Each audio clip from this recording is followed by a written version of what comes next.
If the Arataki gang stirs up any trouble, I'll drag every last one of them back to apologize.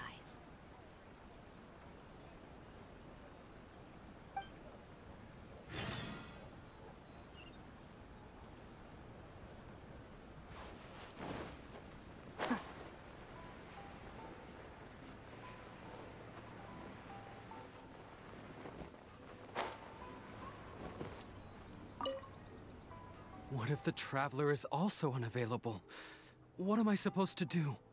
Well, that's your problem. It was your choice to get into this mess. Oh, but fortunately for you, it appears your savior has just arrived. Ah, Traveler. Great, you made it. Well, it's not like you were ever really busy to begin with. Sango? Compared to the Traveler, you're the one who has too much free time.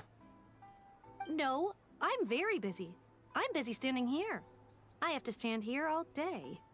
Even if it's a commission you're unwilling to take, your excuse is just pathetic.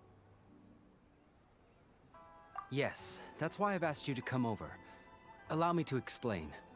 A key member of the Tenryou Commission has recently gone missing. No one has seen them, and their whereabouts are currently unknown. The Tenryou Commission has entrusted us to find this person discreetly because it would be a hassle for them to look for this person openly for a variety of reasons. Their name is... Kujosara. That's right. The General has gone missing. If the General was really missing, the Tenryou Commission would have flipped Inazuma on its head by now. And do you think they would only commission us for a case like that? Please ignore Sango's nonsense, Traveler. In fact, the missing person's name is Shikanoin Heizou. He works as a special detective at the police station. Although his rank is merely a doshin, he is quite competent and held in high regard by the police station. Do they think he's more competent than me? We get that you don't want to help Sango, but could you at least try not to make things more difficult here? Sorry, Traveler. Even though I accepted the commission, as you can see, Sango's less than thrilled to be involved in this case. Nope, not even close. If you really want to know why, it's because I absolutely refuse to deal with that brat's nonsense. The only news that could make me happier than Shikanoin has gone missing would be Shikanoin has been missing for 100 years. Needless to say, Sango and Heizou have a bit of a history. Well, it's a little more serious than that. According to Sango, Heizou was an obstacle in her path to the Temple of Truth. Like a yappy dog that was constantly in the way. Even though Heizou has a unique personality, he's actually a nice guy. Really, I've learned a lot from him. So I can't just ignore this case, even if Sango doesn't approve. At the very least, I could entrust the commission to someone capable and trustworthy, like you, Traveler. Huh? No, it's not like that. Listen, I'll pay the entire amount originally promised by the Tenryou Commission, and I'll even personally throw in some additional funds. I'm really hoping you can take this commission, Traveler. If Heizou truly is in danger, I know he'll be safer with you by his side. Actually, we get along great, but Sango has always asked me to keep my distance and not to act like I know him in public settings. So, when people ask, I usually just say I've met Shikanoin a few times. If it hadn't been for today's incident, well, let's not get into that. Anyway, could you please help look for him? Well, that's about all I have to tell you. Oh, please take this commission letter from the police station. If you find Heizou, return there and report back to them.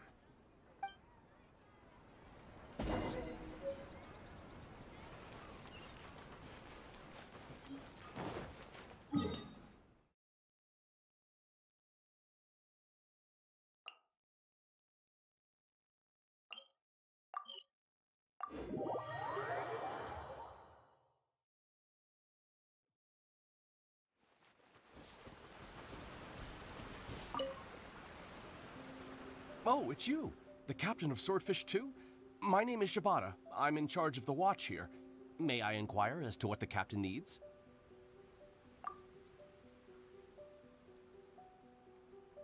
So his name is Shikanoin Heizou, huh?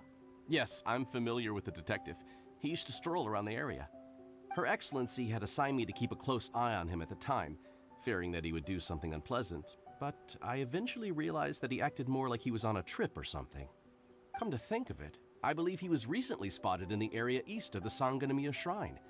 Please feel free to go there and take a look for yourself.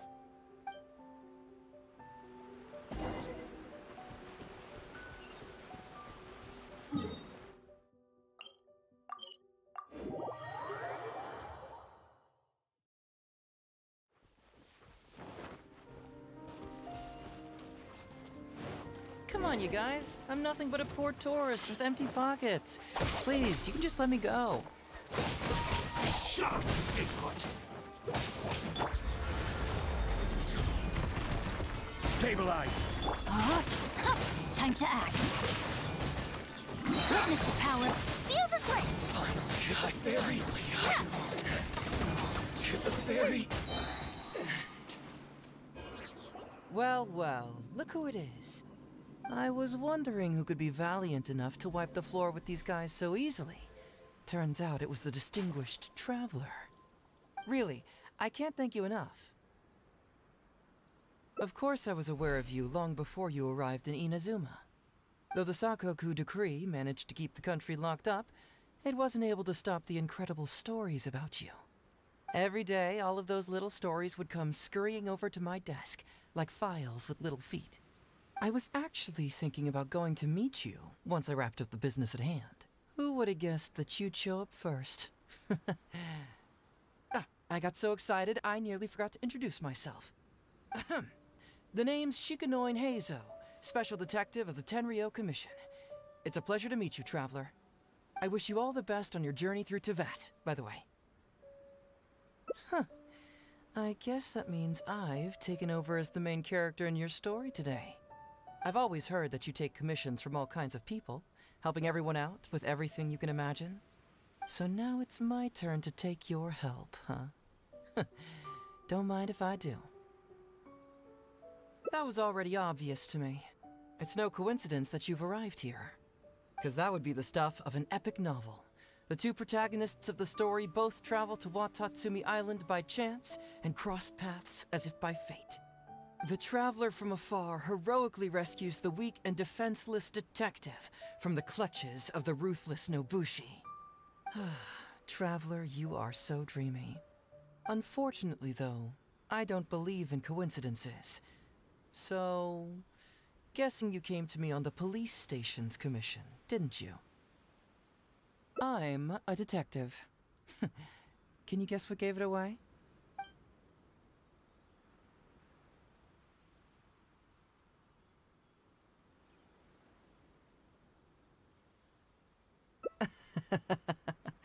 Sounds like you already have some ideas about the work of a detective. Let me ask you this.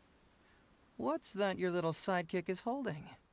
If I'm not mistaken, it's a commission letter from the police station. What? Paimon's just here to take a look. And hey, who are you calling a little sidekick? Paimon was worried he might be in danger, so Paimon came to help. Why are you two staring at Paimon? Is Paimon not supposed to be here? Yeah, I'm also just taking a look. He can look, but you can't. Oh, come on. Don't be like that.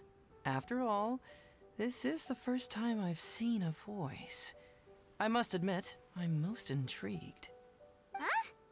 Voice? What are you talking about? A vision is an external magical focus, right?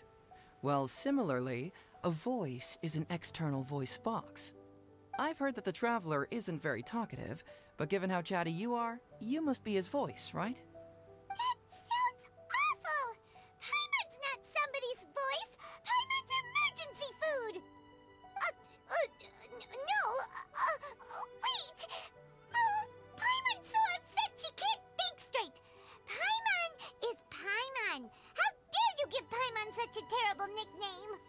We came here to rescue you, but you actually opened the cage yourself. You were only pretending to be captured by the Nobushi, weren't you? Pretty suspicious if you ask Paimon. Come out with it, mister. What kind of schemes are you up to? Sheesh. For someone who says they don't want to be a voice, you sure do talk a lot.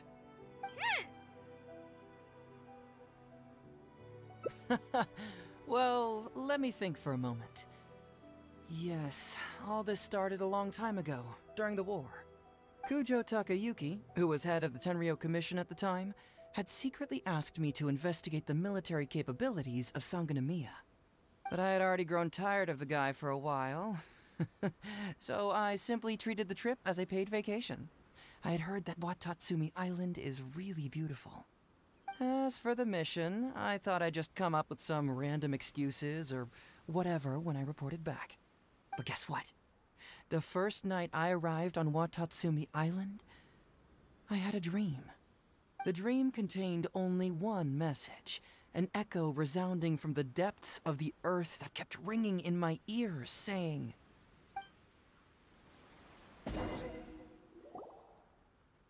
"Something vital is missing on this island." Isn't that bizarre? Something vital has gone missing on this island. Has something evaporated into thin air? What could it be? Paimon bets it must be something delicious. You know, because the soil of Watatsumi Island can't grow crops. There's a shortage of food here. Oh. Food, huh? How about you, traveler?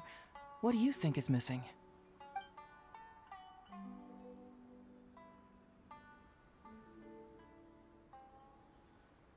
You mean the Great Serpent?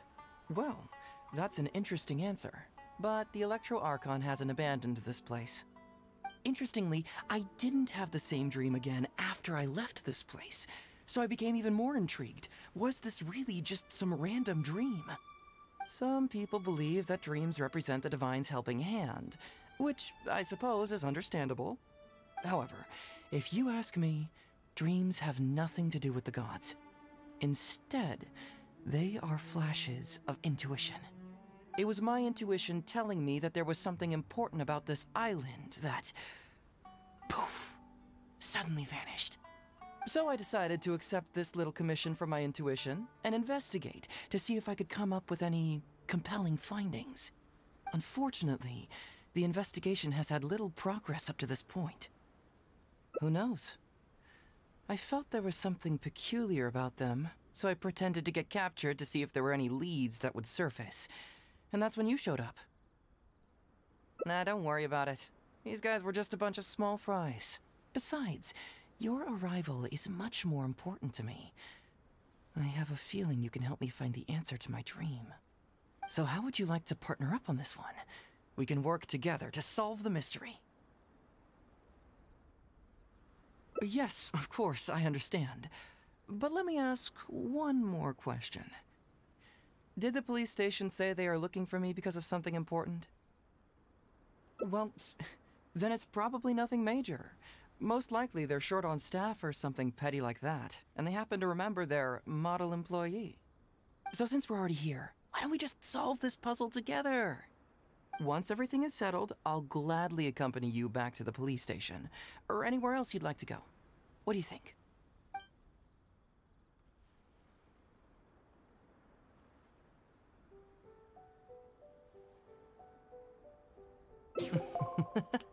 It's a deal then, partner. So, let's get started, shall we? First, we can search the camp for clues.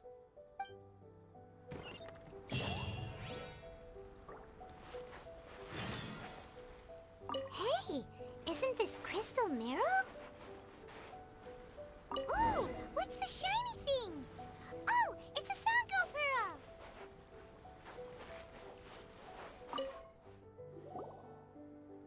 So, have you found anything? Yes, I've found pretty much the same. And there really are a lot. Aren't these all super expensive? Oh, these must be the valuable things that went missing from the happened. That's it. The Nobushi must have stolen them all. I don't know if I'd go that far. The Nobushi would be very hard-pressed to find many opportunities to get their hands on commodities like these. Huh? What do you mean? Did the Nobushi gather all this themselves? No, that's unlikely. Crystal marrow is a rare material for crafting weapons, and Sango pearls are an even more precious commodity. Here's what I think. Due to Watatsumi's poor soil, the island's economy is quite fragile and heavily reliant on the trade of these special resources.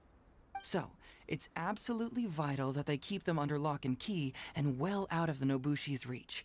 Which means they got lucky with a huge batch like this. My guess is they ambushed a caravan. If we go ask around the Sangonomiya Shrine, we can find out if there have been any recent instances of caravans being plundered. Perfect. I knew you'd be a huge help. Well, duh! The Traveler is Paimon's companion after all.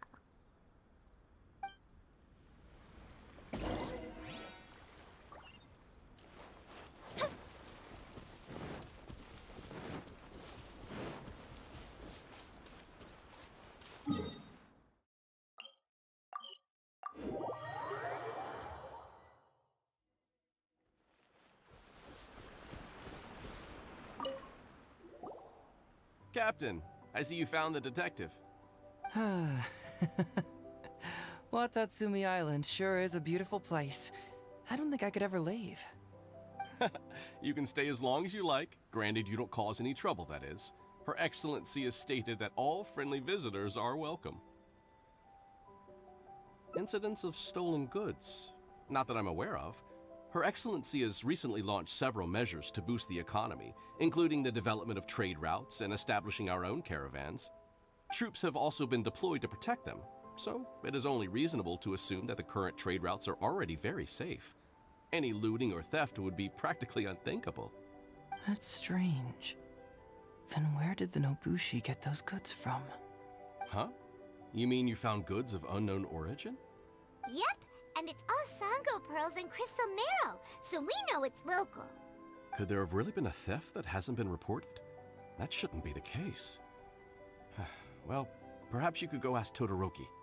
He's responsible for the caravans and is usually in the village at night preparing the goods. If something has happened, he should know about it. Great. Thank you for all the info. Let's go. Hey, Traveler! It's been a while. I've missed you. Why didn't you inform me that you'd be coming over today? General Goro. You're dismissed, Shibata. You may go about your other duties while I catch up with the Traveler. Yes, General Goro. I overheard you discussing a case of stolen goods. Is that right? That's right! We found a lot of Watatsumi's valuable products in a Nobushi camp! I see. So you've come to ask if we know of any relevant cases. Well,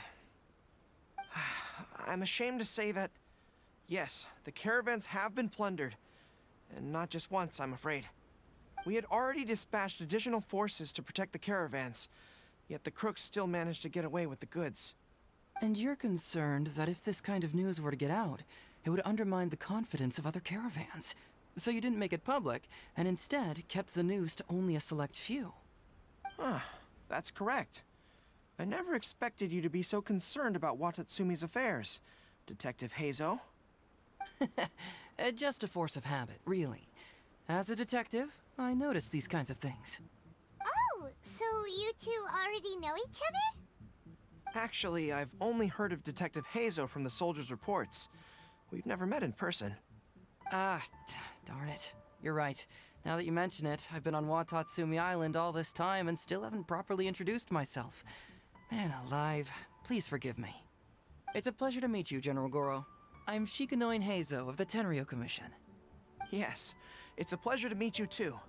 I'd like to express my gratitude to you for stepping in and helping recover those goods. Don't mention it. You never know what you'll find when you're out for a stroll.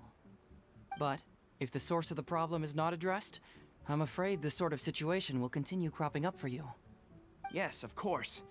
Not only have we reassured the affected caravans, but we also dispatched personnel to investigate the culprits. The reports indicated that the stolen goods were being delivered to a merchant of the International Trade Association named Godot. It all seems pretty unusual. We suspect that there are bigger players behind Godot, and that their target is none other than Watatsumi Island's valuable resources. But unfortunately, it would be difficult for us to investigate further, given that... Given that Rito, the island where the International Trade Association is located, is not part of your territory, yes. They have cleverly picked their base of operations. I can see you catch on quickly, Detective Heizou. It's my guess that you're telling us this because you're going to ask us to assist you in finding who's behind all this, right? You're always thinking one step ahead. Yes, those were exactly my intentions. And of course, we will prepare a generous reward for you. The recent end of the war, trade and commerce have now become an important component of Watatsumi Island's development. Ensuring safety of the trade routes is critical, and we can't afford any further incidents. So, will you please help Watatsumi Island, Detective Heizou? I'm willing to assist, but it all depends on what he wishes. Great! With both Detective Heizou and the Traveler on the case, I'm sure it'll be solved in no time. The situation is now in your capable hands. I look forward to hearing your report when you get back. All right, we'll take care of it. Traveler, let's go discuss where to head from here.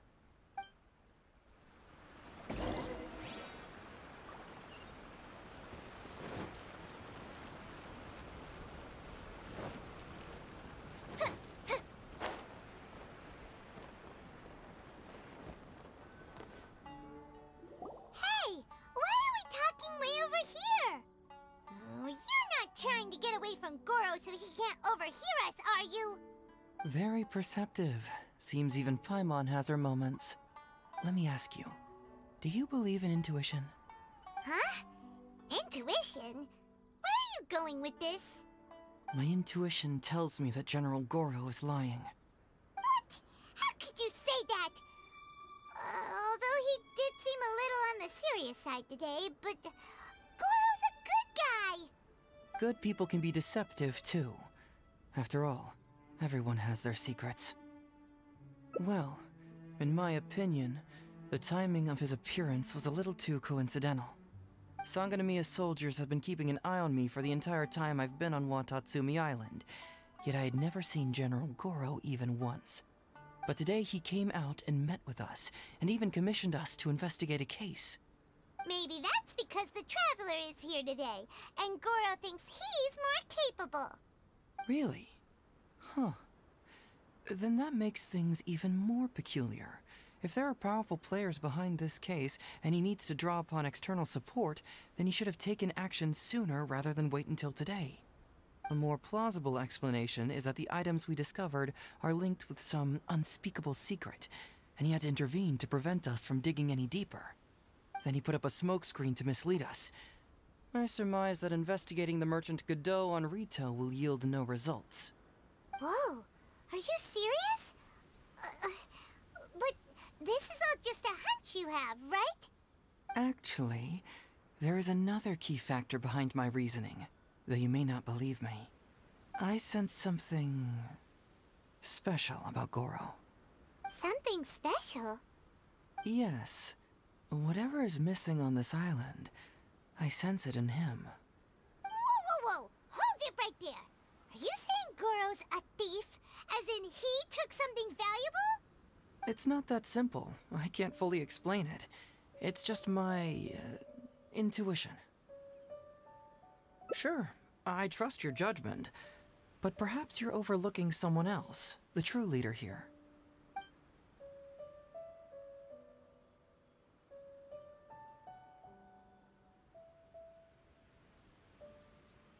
It's simple.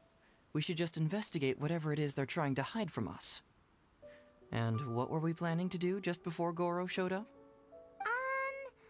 Oh, we were going to talk to the leader of the caravans. Yeah, someone named Todoroki. Bingo. There's no time to lose. Let's go talk to this Todoroki.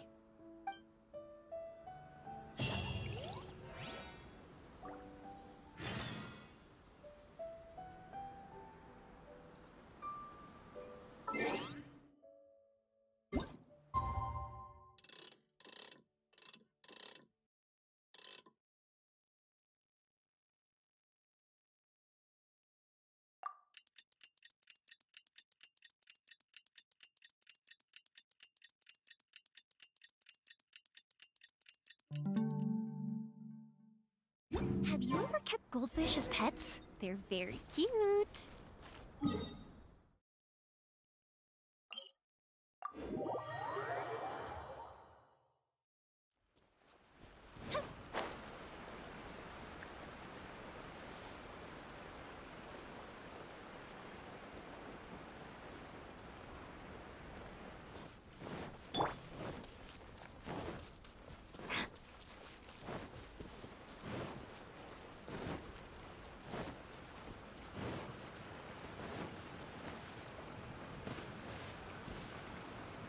Todoroki, the shipment has arrived and is ready for inspection. Good, let's go. Hey, it's Todoroki! Shh, keep quiet. Let's follow him and see where he leads us.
Your intel was spot on.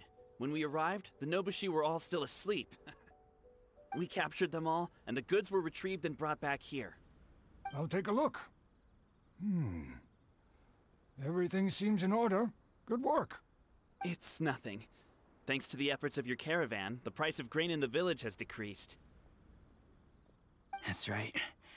And who would have thought that the injuries we sustained during the war would have such a lingering effect on our bodies? But thankfully, you also brought back some life-saving medicine. Things are improving thanks to the help from those up top.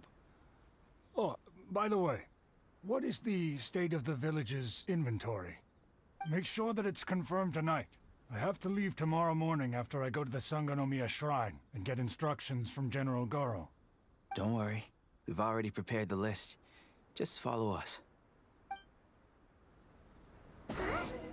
The soldiers from Sangonomiya seized the Nobushi stolen goods? But didn't Goro say all the stolen goods were headed to the International Trade Association? And Todoroki said he'll get instructions from Goro tomorrow. Interesting. It appears these seized goods were never stolen. There's something else behind all this. Now's our chance to look around and see if we can find any leads.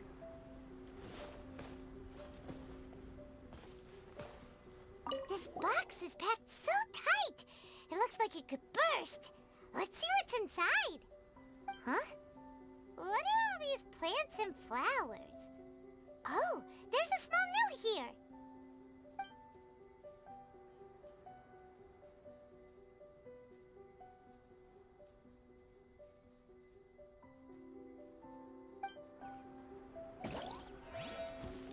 Glaze lilies?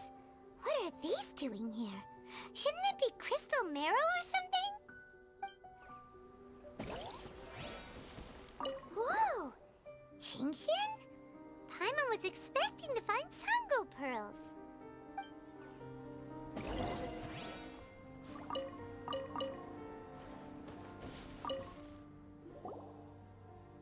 So, did you find anything?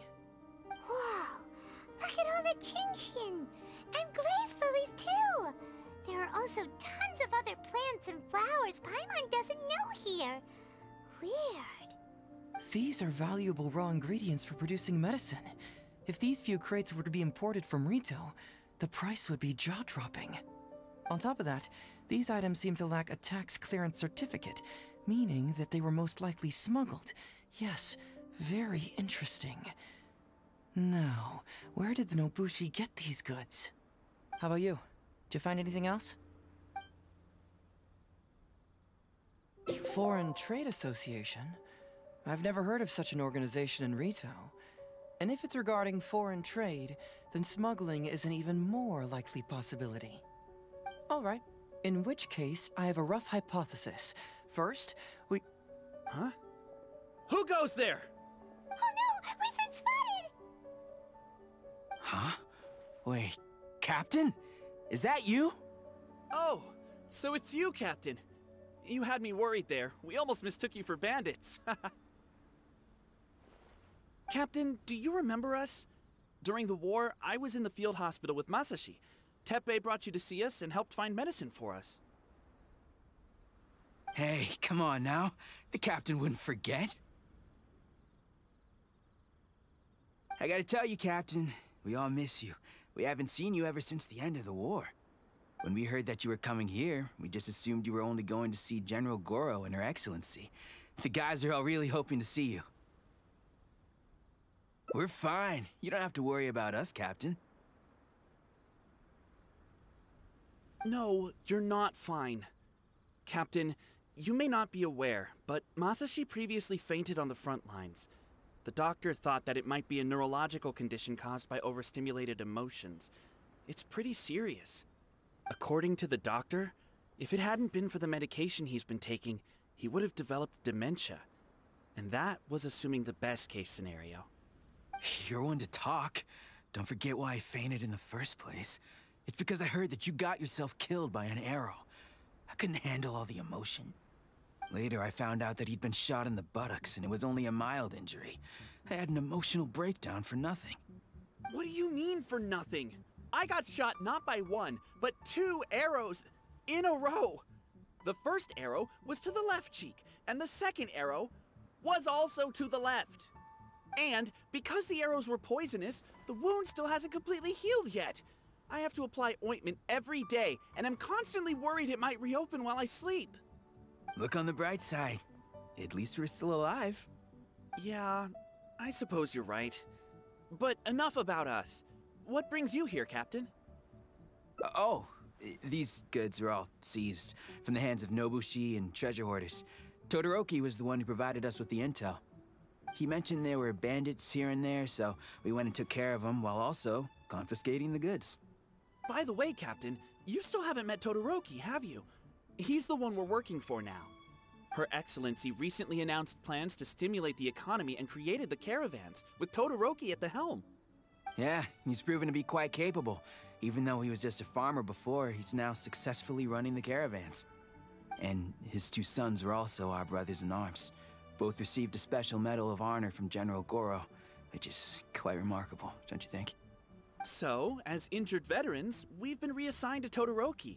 He's the one who gives us orders and pays our salaries now. What do they call that again? It's called changing careers, dummy. Ah, right. Changing careers. Anyway, I think the whole caravan thing is wonderful. Our region wasn't very prosperous to begin with, and the land can't grow any crops. We have to pay a hefty price just to get basic food from outside. I can't even imagine trying to maintain and feed an army like we did during the war. I see. I think I understand the general situation now. May I ask where the apprehended criminals are? Oh, and you are? Ah, I see. The captain's friend.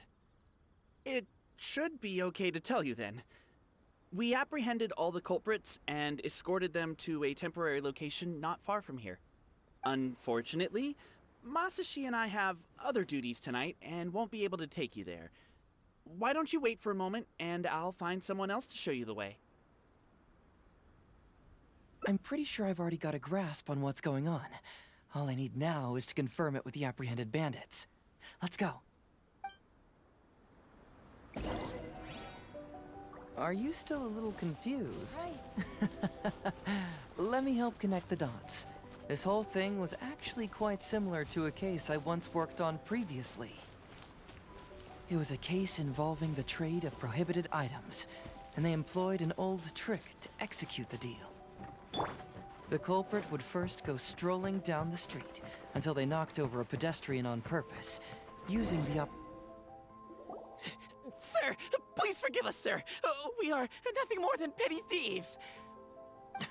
Sir, what do I look like? A commissioner? Does my friend here look like a commissioner to you? Officer! Officer! First, I'm gonna need to ask you a few questions. Sure. Go ahead, ask anything. The soldiers discovered many valuable goods in your camp. The goods don't appear to be from around here, so the question is, where did they come from? Oh, the goods? Right, we picked them up at the beach. You picked them up? Well, no, we, actually stole them. Be honest now. Tell me the whole story. Yes, sir. I mean, officer. We took those goods from a small merchant ship just off the beach, but we didn't exactly steal them. You see, the ship's guards all took off running the moment they saw us. They abandoned the goods, and we simply came and picked them up. But next thing we know, a group of soldiers arrives, and we're all apprehended. Talk about bad luck. We didn't even have a chance to stash away the goods before we got caught. You say that the merchant ship's guards fled without putting up a fight. You expect me to believe that? You just assumed they were scared witless and didn't have the guts to fight. I'm not bragging or anything, but our boss is pretty intimidating. With his massive muscle and strength, he could scare anyone. You really expect us to believe all this? No, you gotta believe me. Just the other day, we scared off an entire squad of soldiers. When they noticed us, they went running and dropped their goods. I swear. I still remember seeing tons of Sango pearls and crystal marrow on that load. All nice and shiny, too. Whew, it was amazing. Unfortunately, a bunch of pirates came later and snatched those goods. It just happened that our boss had diarrhea that day and couldn't hold off the pirates. This luck of ours. Wait a tick? Pirates? Yep, no doubt about it. They came on a massive ship, and their captain was a pretty lady with an eye patch. We had no idea how powerful she was. It was like boom, boom, thud. Only took 3 hits before she knocked out the boss. A pretty lady with an eye patch? Oh. Does this description remind you of someone, Paimon? No! Doesn't remind Paimon of anyone. Okay. And how about you?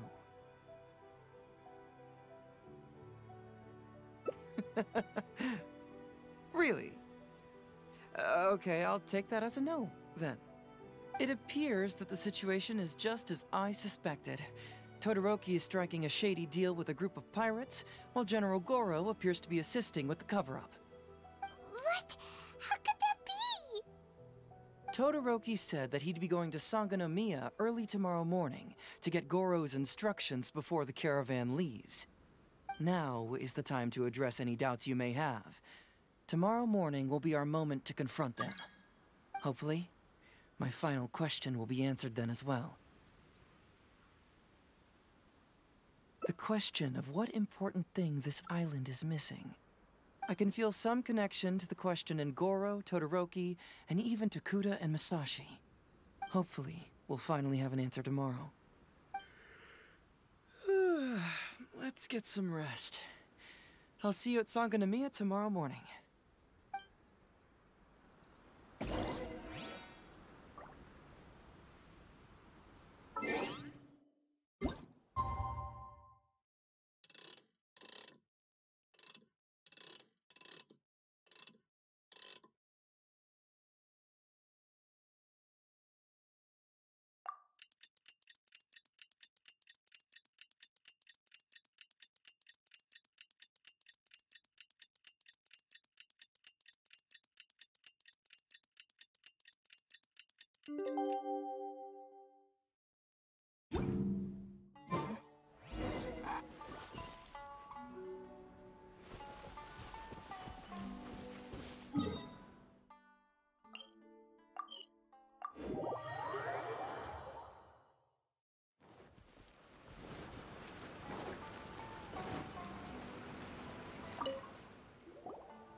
Who are you? Hello, Todoroki. I'm Shikanoin Heizou, Special Detective of the Tenryou Commission. I believe you've been manipulating large-scale illegal trades for some time now. Mind if we talk about that for a bit? You can't just go around spewing such nonsense, young man. And what if I'm not talking nonsense? Ridiculous. I don't have time to listen to this. Get out of here, you little brat. I know I'm on the younger side compared to you, Todoroki, so I'm sure you must have heard the old saying. Off the scale, some goods only weigh a couple pounds, but on the scale, they weigh more than 1,000. So the question is, do you want to put your goods on the scale or not? What are you trying to say? Well, nothing. All I want to hear is you personally confirming what we already know to be the truth. Masashi! Tokuda! Arrest these people! Huh? Todoroki, what's wrong? Who dares to cause trouble at Sangonomiya Shrine? Huh? Wait, it's... Captain? What are you doing? These crooks are trying to pry into the secrets of Watatsumi. We mustn't let them go. But, no. There must be some kind of misunderstanding. Todoroki, this is the captain of Swordfish 2, one of our own. It doesn't matter who they are. Remember what General Goro told you? A long-term goal of Watatsumi is to revive its trade and commerce. And since you have been assigned to work with me, it's my orders that count around here. I don't care if they were your captain. Would you dare disobey orders?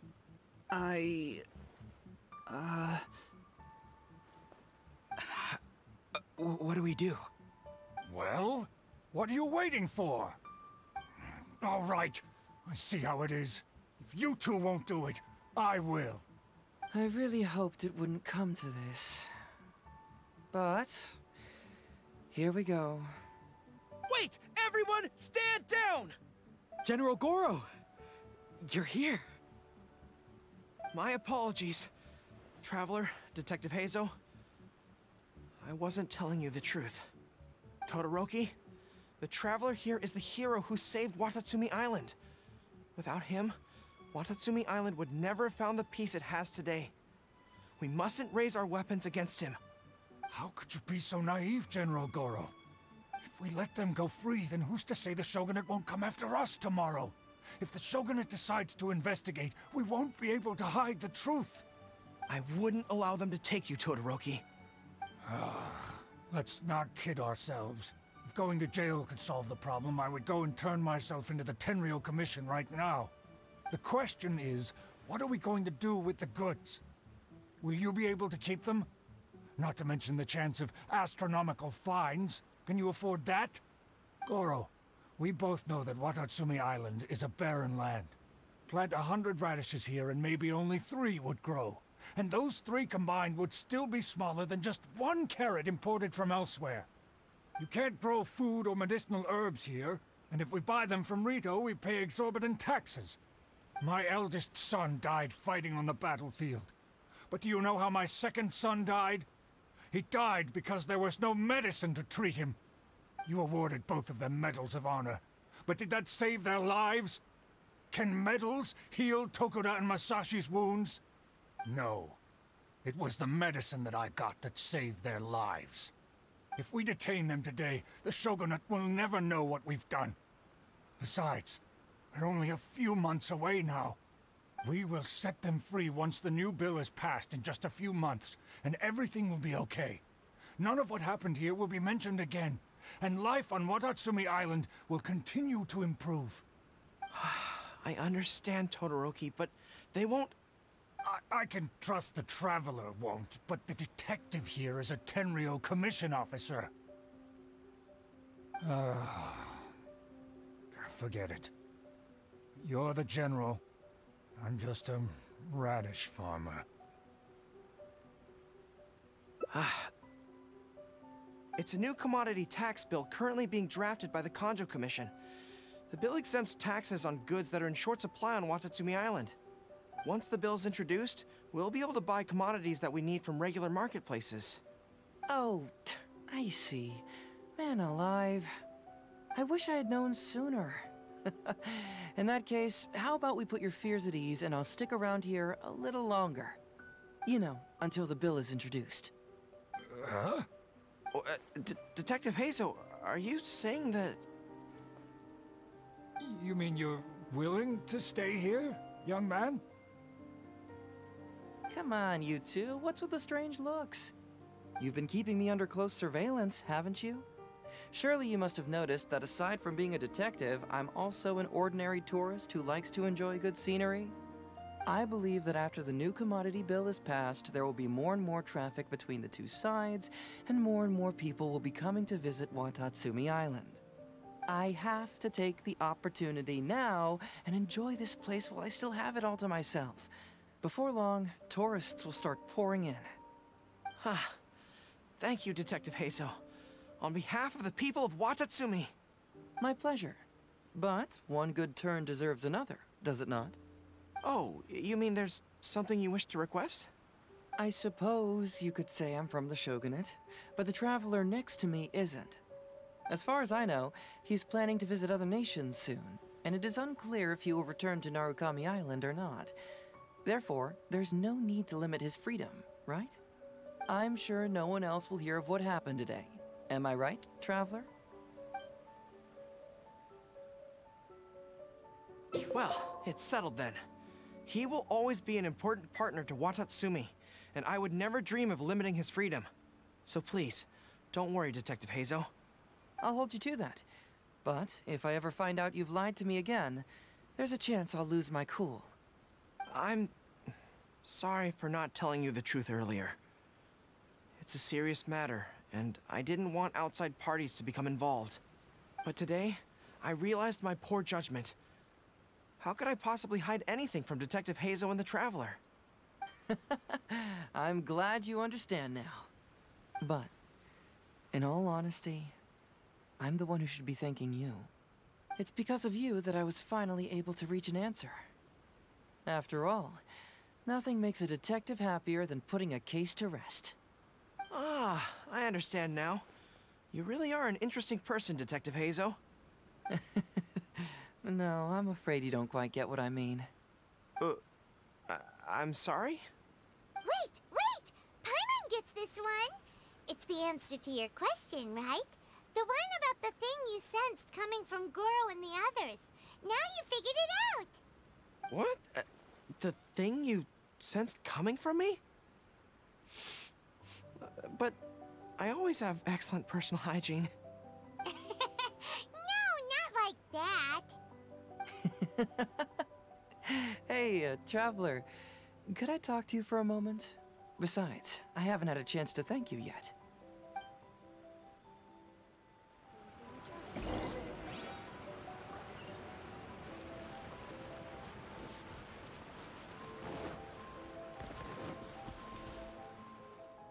Hey, there you are. Come here, look. It's beautiful, isn't it? Watatsumi Island. It's remarkable how such a barren land can give life to such wonderful and stunning scenery. To be honest, I am grateful to you for this trip. Before you arrived, I was running around like a headless chicken. Even if I happened to find out what was going on here, I wouldn't have been able to uncover any concrete information without you present. I'm just sorry that I promised I'd accompany you back. It appears that I won't be able to do so for the time being. So please, cover for me in the meantime, okay? It's all in the past now. Let's just chalk it up as an intriguing experience I had on my trip here. Besides, that's not what I wanted to investigate anyway. Yes. Everyone you led me to and everything they said brought me closer to the answer. And now I finally get it. Watatsumi Island is an ancient land where the soil is poor and many crops do not grow because it's lacking a certain thing. But what the inhabitants of this land do have is bravery. They were courageous enough to stand up and resist the gods and accomplish what they knew could not be done. This is yet another instance in which that certain thing shines. That missing element. That certain thing is what I sensed present in Goro, Todoroki, Tokuda, and Masashi, which is the true vitality of this land. I guess I was mistaken when I declared that something was missing. That something from this island had evaporated into thin air. Because even something that evaporates is not gone.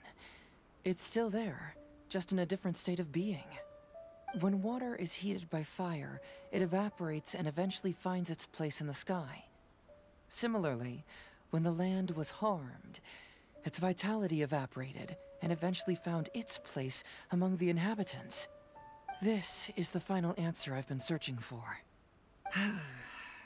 Anyway, thanks again. You know, even though we just met, I wish you could be my partner all the time. Call me greedy, I guess. But, of course, I know that's impossible. You have your own journey to complete. So I'll just keep doing what I can. Hopefully keeping my memories from evaporating safe and sound in my mind. That way, I'll always be able to remember these beautiful things. The beauty of Watatsumi Island. The people who are full of life and vitality. And you two, who were by my side. Verschwundener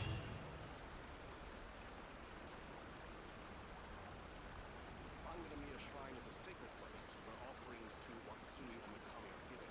The area is closed to outsiders.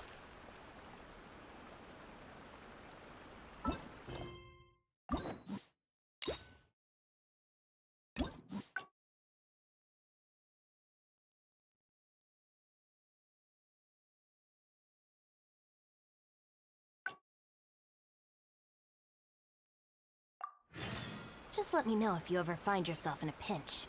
I can help you out.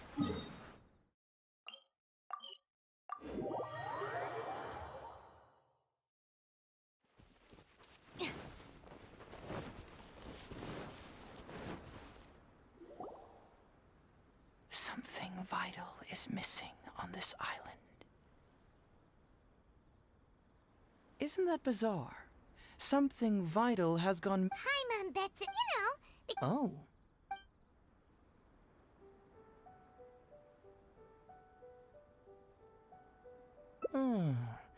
That was an unexpected response. It'd be right at home in a novel. Interestingly, I didn't have the same dream again after I left this place. Some people believe that dreams are... However, it was my intuition, so I decided to... Unfortunately, the investigation... Who knows? I felt there was... Nah, don't worry about... So how would you like to partner up on this? Yes, of course, I understand. Well, so since we're already here, once everything is settled...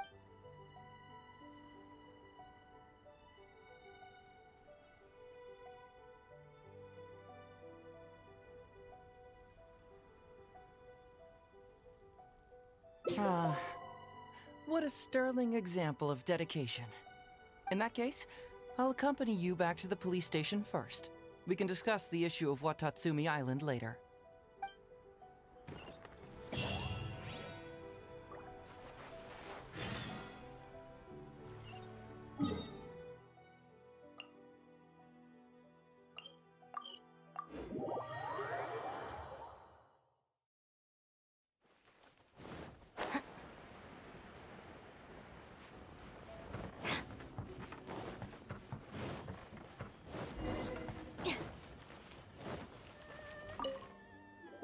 Oh, look who showed up. Heizou, you're finally back. Listen, if you took any longer to come back, everyone at the police station would be toast. You say that every time I come back, Uesugi. However, something does feel a little unusual about the police station this time. Come on, would I ever lie to you? Madame Kujo-Sara is here, and she's on the warpath, so be on the lookout. What's that lady doing here? Doshin Shikanoin, I see you finally returned. Please, enlighten us. What have you been doing recently? Okay. I was just out investigating a case. Don't give me that. I checked the records here. You didn't take any cases. Actually, it's a case of personal relevance to me. These two can attest to that. Hmm? Traveler? Paimon, what are you two doing here? We're the ones who brought Heizou back. Brought him back? Can someone please explain? Well, Madam Kujo-Sara, because we couldn't locate Doshin Shikanoin, we commissioned Detective Ryuji from the detective agency. Shortly after, Ryuji returned to tell us, that he had given the commission to the Traveler, and then... Ugh, it used to be that the Tenryou Commission assisted others with disappearances, but it seems these days others are now assisting us. You've done it this time, Shikanoin. I think I've really seen it all. I mean, is it really so unusual for officers and citizens to assist one another? Yeah, it was kind of weird, but it was definitely an investigation. He even pretended to be captured by Nobushi and treasure hoarders. Oh? Is that so? Well, since you are testifying for him, I suppose I won't ask any more questions. But since you're here, I have an extra favor to ask. I'd like you to be Shikanoin's temporary supervisor. It'll be your duty to ensure that he handles his case properly, and that he doesn't disappear and neglect his work again. I'll be sure that the police station prepares the appropriate compensation. Oh, yes, Traveler. I'm sure we'd all really appreciate it. Heizou seems to be happy with the idea. You should thank the Traveler this time, Doshin Shikanoin. Otherwise, I don't think I would have let you off so easily. Here, take this letter of complaint. It's written against you. Please consider carefully what to do with it. I do not wish to see another one. Understood? Huh? Someone filed a complaint? That can't be right. Why would there be a complaint letter? You must not be doing your job properly, and now you're attracting complaints. No, it really doesn't add up. You two don't get it. Although Madam Kujo-Sara just made some harsh remarks, we all know that Heizou-senpai is a real whiz when it comes to cracking cases. He's the biggest asset on our team. Several leaders have risen through the ranks as a result of his achievements. He's definitely no slacker. Then he must have gotten himself into some kind of trouble. Well, let me see what's the deal here. Oh, and since you agreed to be my temporary supervisor, you'll find the desk where new case files are kept right over there. Would you mind helping me check what cases I need to deal with? Of course, but first I have to confirm what's going on, and whether or not the letter's legit. Please, have a look at the case files first.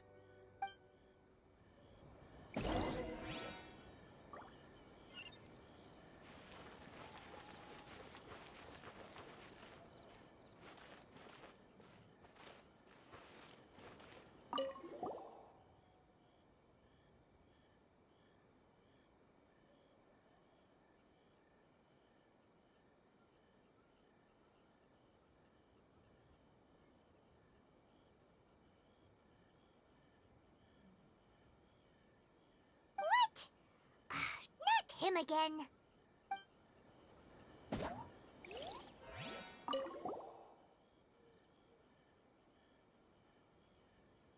would give a dog such a strange name?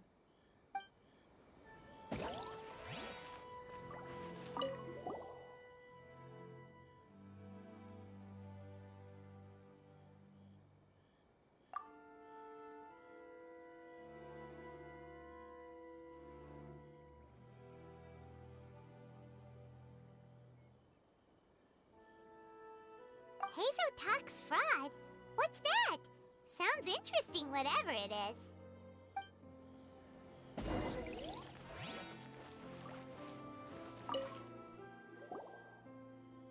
So, have you gone through the case files? Is there anything that caught your eye? Oh, have they approved it already? Huh. The Tenryou Commission certainly has become more efficient ever since Kujo Kamaji took office. So, what is Talks fraud? It's an anti-fraud public awareness event. Basically, think of it as a short play about fraud. We'll get a few people to perform an entertaining drama in order to raise public awareness about the issue. Ooh, so it's a play? Paimon likes the sound of that. Well, see, fraud is a major issue here. You've traveled between different nations. I'm sure Mora isn't really an issue for you. You have to understand that scamming the poor of their money is essentially robbing them of their lives. Left unchecked, the situation could potentially deteriorate into something more serious. That makes sense. But will putting on a performance really work? It's hard to say. Preventing crimes is more difficult than solving them, there's no doubt about that, but prevention is also a more worthwhile cause. Maybe only a small number of people who attend the event will ever actually encounter a scam artist. And even then, of the handful of attendees who encounter said scam artist, I doubt many of them will be able to see through the scammer's ruse. But if even only one person escapes the clutches of a scam artist because of my event, then I'm willing to put on this play for that person.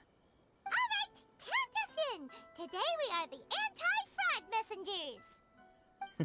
messengers! Great! First, we need 3 actors, 2 to play the scam artists and 1 to play the victim.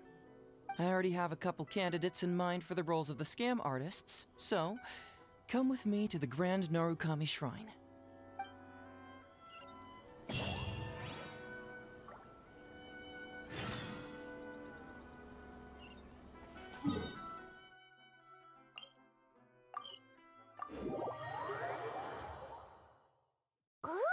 If we're going to the Grand Narukami Shrine, are you planning to recruit Miko for your play? She'd be really good at acting. Well, I guess you'll have to wait and see.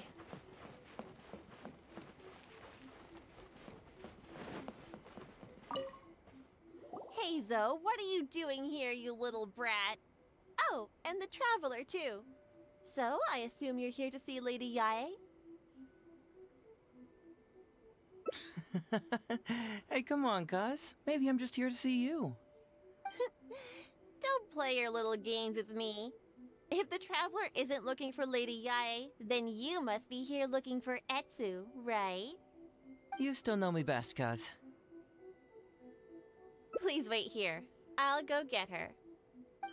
So we're not here to see Miko? Bummer. I'm flattered, but even if I wanted to, do you really think I could convince Lady Yae to join a little event like mine? Get the Traveler to ask her next time. He can do it. Well, hello, Detective Heizou. It's been so long since you last came to see me. You know, it's cruel to keep a girl waiting. Hey, community service isn't all bad, is it? I'm sure it's better than prison, at least. That's right. I was careless and found myself caught up in a case of fraud. Detective Heizou arrested me, and I was sentenced to prison. For the record, I'm not the one who technically arrested you. Oh, come now, Detective Heizou. Don't pretend like you don't remember the part you played. You have a cold heart, Detective. Colder than an icicle in the middle of winter. How would those Doshin have nabbed me if you hadn't provided evidence of my involvement and whereabouts, They were so bland and functional. Not like you, Detective. When you took me down, you knew exactly what you were doing. So, how did you end up here at the shrine? I'm here doing community service, of course. After all the information Detective Heizou managed to squeeze out of me, he promised to help secure a reduced sentence from the court. But in the end, they hardly reduced my sentence at all. Even after serving a lengthy prison term, I am still required to perform community service. I have to spend the entire day sweeping leaves or wiping floors. Just look at what the work has done to my soft and delicate hands. So, don't believe a word that comes out of his mouth. I helped you get community service because you were credited with assisting the investigation. But if you find it too exhausting, I can always send you back to prison again. Oh, come on, Detective Heizou. Now you're just toying with me. Don't give me that. Listen, I'd like to invite you to the anti-fraud event I mentioned last time. It's tomorrow night, and you'll be a VIP guest. Let's see. Appearing in the event would be equivalent to, what, 5 days of community service? How does that sound? Only 5 days? That's hardly anything. 5 days not enough? Okay. How about 4 days? Hey! That's a day less than what you just promised me, Detective Heizou. Oh, my mistake. 3 days. All right, I'll go. Just stop playing with my heart. And may I ask, will they also be coming as a guest tomorrow night? No wonder you're treating me so coldly today, Detective Heizou. Looks like you found someone else to keep you company. And what a charmer they are. I get what you see in them. I mean, you'd have to be blind not to. Heizou, now's not the time. If I hear you talking like that to my friend again, I'll make your community service even more unpleasant than your time in prison. Oh, I'm so sorry. I had no idea they were your friend. Really. Well, now you do. Just be sure you're ready tomorrow. I'll send you the location, time of the event, and the script, so don't be late. All right, on to our next candidate. He should be in town right about now.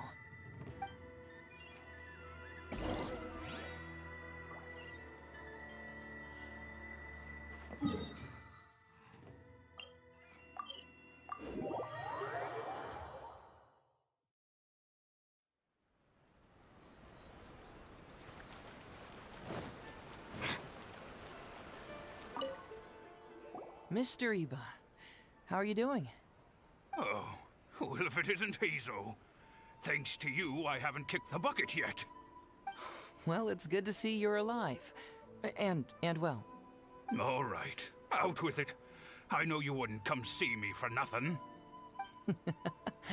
I see you're still sharp as ever, Mr. Iba. Look, have you had a chance to think about that anti-fraud event I mentioned to you last time? You can forget it. I'm pushing 71 this year. You think I want to make a fool of myself? Are you sure? You know, this event is very well funded.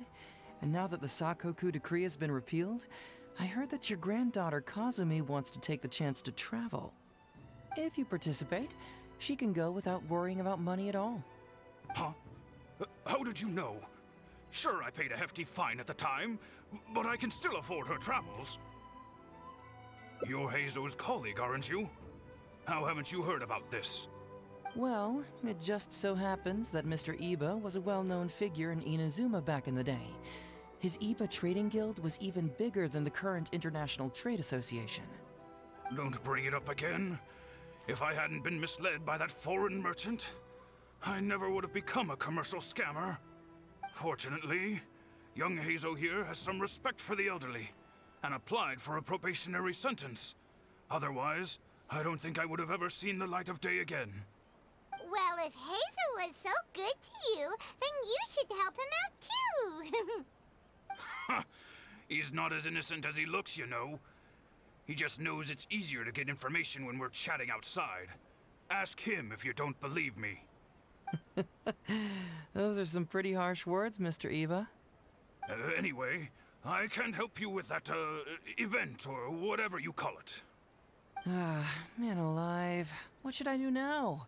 I already told Kazumi that you'd show up and caution everybody about avoiding fraud. I'm sure it'd be beneficial for everyone, and Kazumi even agreed to come and listen. How can I explain to her that you were too worried about being embarrassed? Oh, she might even think that you feel no remorse at all. You imbecile! You should have told me about this first! Come on now. How could I have known that you'd refuse to participate? Why, you... You sure are a crafty one, just like your father. So you'll join us? What choice do I have?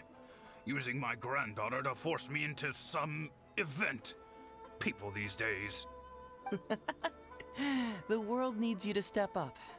I will send the time and place of the event as well as the script, so don't forget to prepare. All right, very well. Well then. Now, we only need to find the last person to play the role of the fooled victim. We don't want someone too clever for this role. Otherwise, they'd see right through this ruse and the drama would come to a grinding halt. Not too clever. Oh! Paimon knows the perfect candidate. Oh yeah, I know that guy. I've seen him in the police station a handful of times, though I've never actually spoken to him before. Do you know where we can find him? Well, we did just see a file called The Prince of Mischief in Hanamizaka. That's gotta be Ito. He must be in Hanamizaka. Alright then, to Hanamizaka we go. Oh, but knowing his reputation, I'll need to bring a little something along just to guarantee we can secure his participation. You go ahead. I'll catch up.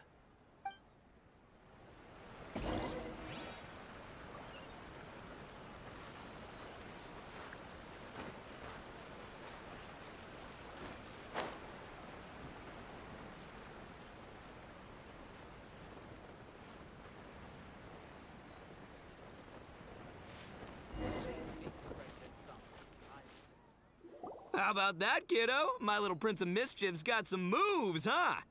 Guess that means your Onikabuto is now my Onikabuto. Ito! What are you up to? Huh? Oh, Paimon, my compadre. This is a nice surprise. What brings you out this way? What? No, it's not. No, it's nothing like that. They let me look after their Onikabuto just for a little while for safekeeping, and then, once they've gotten stronger, they can come and take them right back. You win some, you lose some.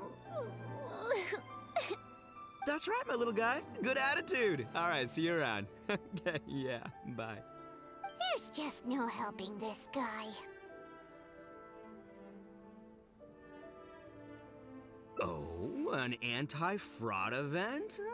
I'll level with you, compadre. I have no idea what that is, but if you want me there, I can think of nowhere I'd rather be. Oh, except that there's this Onikabuto Battle Royale tomorrow night that I was planning on going to. Yeah, it's gonna be huge. No holds barred, winner takes home all the Onikabuto. And, as you can see, my Prince of Mischief has a pretty good chance of winning this thing, so, if it was any other day, you know? Do you think all of those Onikabuto together would be a match for my one? Here's a picture. Let me know what you think.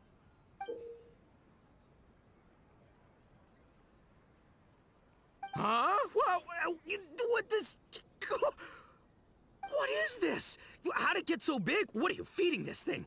Look at those beautiful demon stripes, those razor-sharp horns. Is this the fabled Emperor Onikabuto? This is a small token we provide for VIPs. If you're willing to attend, then one of these will be yours at the end of the event. Whoa, okay, I'm there. Wait a sec, you look familiar. Who are you anyway? And furthermore, do Onikabuto really come in this size? You're not trying to con me, are you? Because the more I think about it, the more I'm inclined to think that you're a contestant in tomorrow night's Onikabuto Battle Royale! Yeah, you lost to me in a previous beetle battle, and now you're trying to get the reigning champ out of the way. Without Prince of Mischief to contend with, you'll be free to sweep in and take all the Onikabuto. Am I right or am I right? Nice try, you little punk. 10 out of 10 for the pitch, but, you picked the wrong victim. Okay. Then again, consider this. If your Prince of Mischief isn't competing, what's the point of me taking part? After all I'd stand to win is a bunch of puny little larvae. No? Well, you've stumped me there. You are completely right. I can't believe I didn't think of that. Sorry, my bro, my main man, my buddy. I had you all wrong. So, you're sure this guy's our best choice? Yeah, see? He was already wondering if you were trying to con him. Then allow me to introduce myself. I'm Shikanoin Heizou. I've seen you around a few times before at the police station. Huh? Oh, yeah, I remember now. No wonder you looked so familiar. You were that guy who was in for stealing other people's Onikabuto, right? Listen, Heizou, hombre, did you apologize to them? You can lose like a man, you can win like a man, but you can never steal like a man. And that's a little Ito nugget. Ito! He works there, for crying out loud! He's not one of your fellow inmates. What? Oh, jeez. What's wrong with me? How could I forget? Of course I know you. I remember you now. For real, this time. You're the guy who sells lavender melons at the station, aren't you? A lavender melon seller? At the police station? Don't be ridiculous! I know what I saw, okay? Several times now I've been sitting there starving in jail when this guy comes and slips me a few lavender melons on the sly. Didn't even want payment. Solid guy. Yeah, that was me. But it was only because your assistant, Kuki Shinobu, asked me to look out for you. What? So Shinobu was behind it? Wait, so hombre, you're not a lavender melon seller? Look, we're getting hung up on all the wrong details here. The important detail right now is that I am the host of tomorrow night's event. And if you show up, the Onikabuto in the picture is yours. Deal? Deal, done. But could I get another look at that picture first? Just a little peek-see? You'll have all the time in the world to inspect the real article once the event's over. Okay, sure. I can wait. So, hombre, is there anything I need to do to prepare? Because if I'm doing this, I'm bringing my A game, all right? No half measures here. I'm gonna do this right. He sure picks his moments to start acting responsibly. Okay, so for this event, you, my, bro, will be participating in a short anti-fraud play along with 2 other VIP attendees. The main thing we ask is that you just relax. Try not to be nervous. I have the script, right here, if you want to take a... Script? It sounds like someone's never seen the Arataki gang perform before, huh? Don't you worry, hombre. The Arataki gang is a little beyond the need for scripts. You'll see, this Onikabuto will be well worth your investment. You, don't need a script? Wow, well, now I'm excited. See you there tomorrow night. You bet. I'll be there. I'm gonna tell the gang about this, too. They'll all be there to support us.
It's almost time. Everyone ready?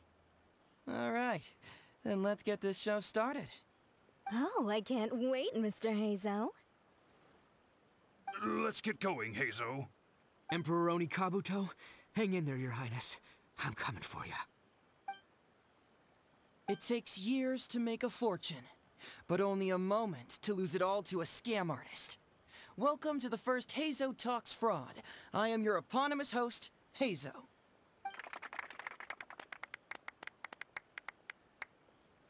Okay, I'm delighted to have you all here today to explore the topic of fraud. To help everyone avoid becoming the victim of scam artists themselves, we thought we'd invite several VIPs with a lot of experience in this area to perform a little play with an anti-fraud message. Please join me in welcoming to the stage Miss Atsu, Mr. Iba, and the venerable gentleman, Mr. Arataki Ito. Without further ado, let the show begin.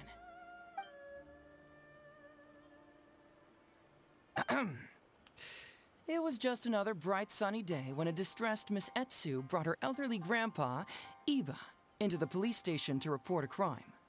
There, they were greeted by a kindly Doshin, surname Arataki. Doshin Arataki, please help us! My poor grandpa has been defrauded! Doshin Arataki? You talking to me?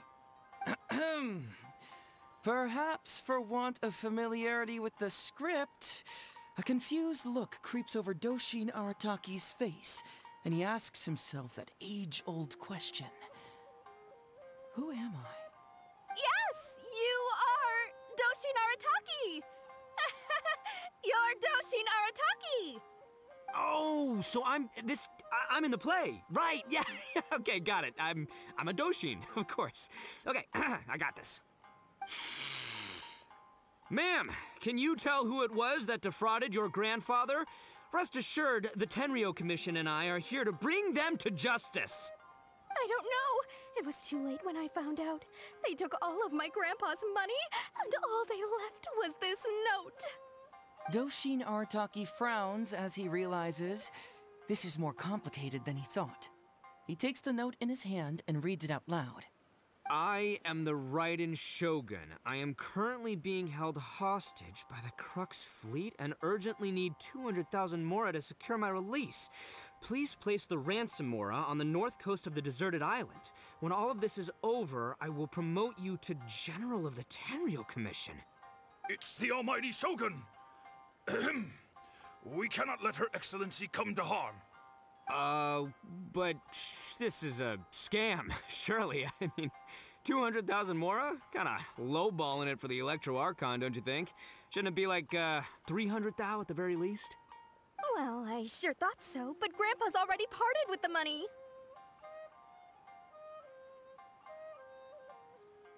Well, then we gotta get it back. Is there still time? Before I could go out to look for it, Grandpa received another note. Doshin Arataki takes the note and reads it out loud.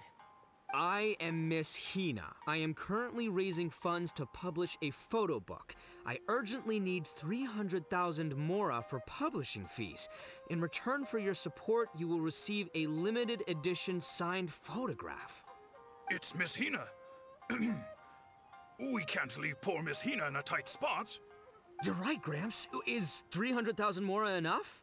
I can spare some too if we need to make up the difference. Maybe I can get a photo of Miss Hina too. We gotta help Miss Hina out here. It's a scam, Doshin Arataki! Snap out of it! Oh, right, yeah, because if Miss Hina needed funds, she'd come to me first, you know, as her #1 fan. Why would she go asking this old geezer for help? These con artists don't know who they're up against. Well, anyway, not long after Grandpa handed over the money, he received yet another note. Doshin Arataki grabs the note and reads it aloud. I am Arataki Ito. I was recently framed for a crime I totally did not commit, and now I'm stuck here in prison. I am in urgent need of 500,000 mora as bail. In return for your help getting me out, I will bring the whole gang over to thank you personally at your house. Must be a scammer, surely. I've never heard of this person, and they're asking me for 500,000 mora. Wait a minute. This is a scam. I'm Arataki Ito. You are? But your name tag says... Doshin Arataki follows Miss Etsu's gaze to the name tag emblazoned on his chest, which reads, Arataki Shmito. What kind of whack job script is this? Am I me or ain't I? So, the bail money? Nope, no way, not a chance. Arataki Ito would never ask innocent people for mora in order to post bail. Whoever wrote this is a liar and a cheat, and we gotta get out there and get this guy off our streets. But just as Doshin Arataki is being overcome with righteous indignation, The sound of Miss Etsu's weeping brings his attention back to her.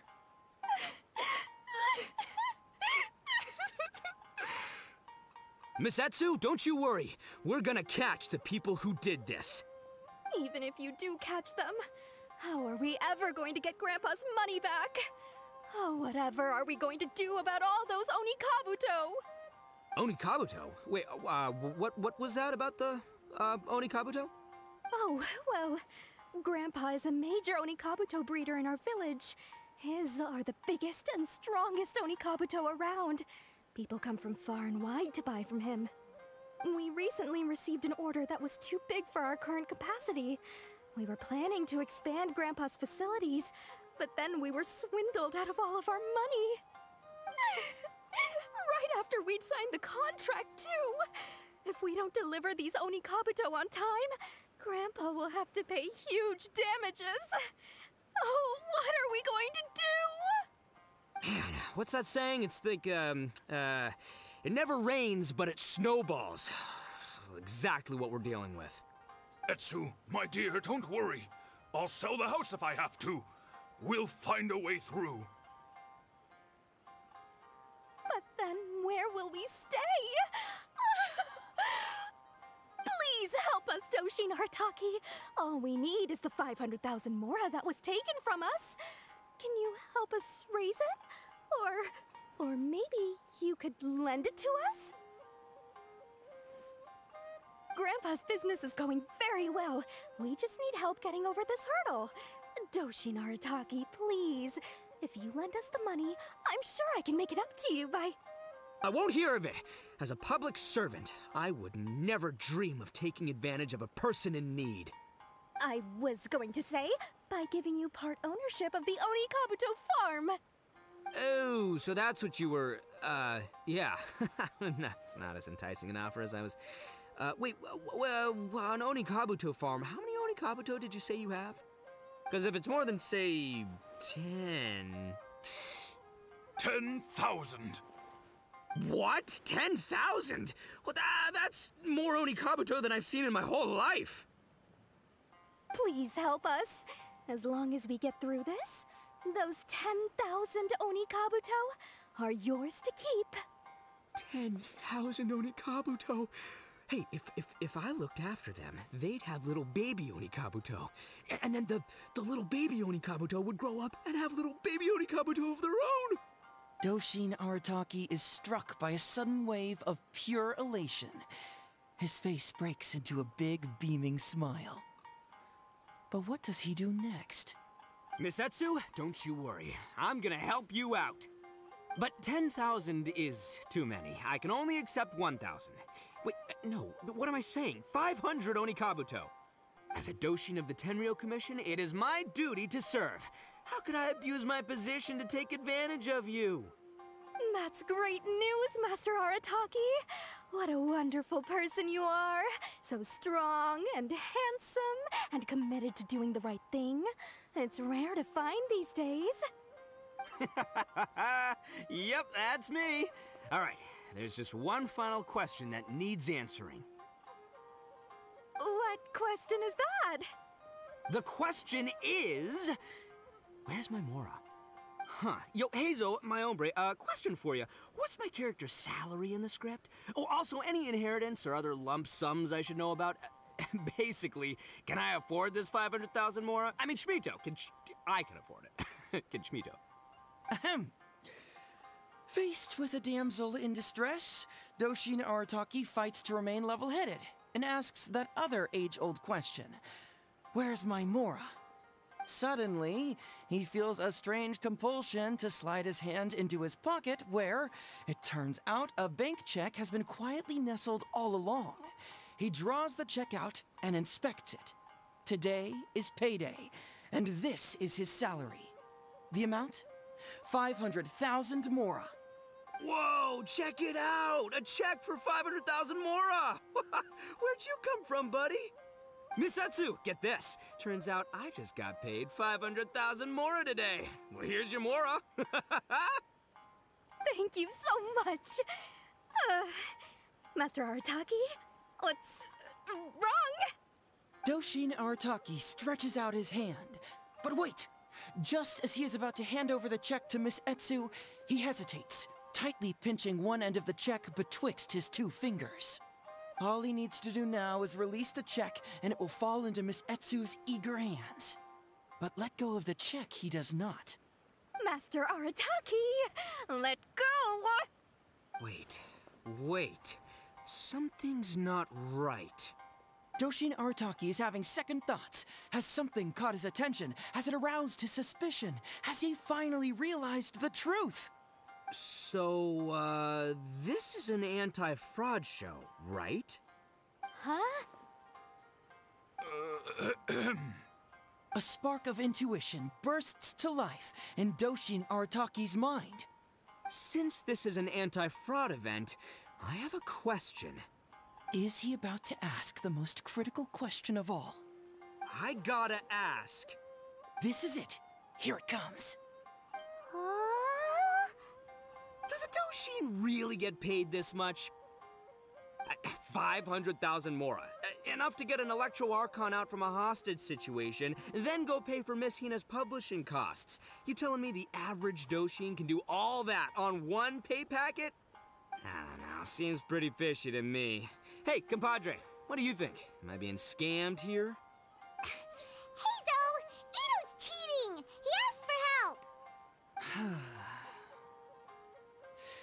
As the spark of intuition flickers and threatens to fade, Doshin Arataki clutches around in desperation, hoping to find a source of fuel to feed the flames of enlightenment. Traveler, are you going to help this poor man out of his predicament?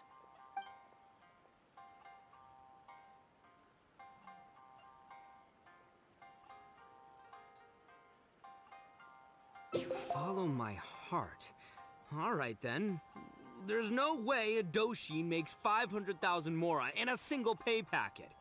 Two innocent victims, Miss Heizou and Mr. Iba, come to a Doshin for help. And the Doshin, whips out a 500,000 mora check? Yeah, likely story. There's only one possible explanation. Who's got two horns and carries around a fake checkbook?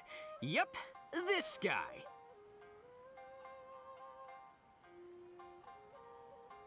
With this fake check for 500,000 mora, I almost swindled Heizou and Iba out of 10,000 onikabuto, the last thing these poor folks needed after the recent string of catastrophes they've faced.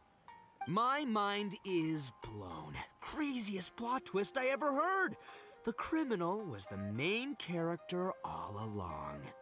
Miss Heizou, I'm afraid I can't let myself give you this fake check. But I will do everything in my power to raise 500,000 genuine mora for you. So don't you worry.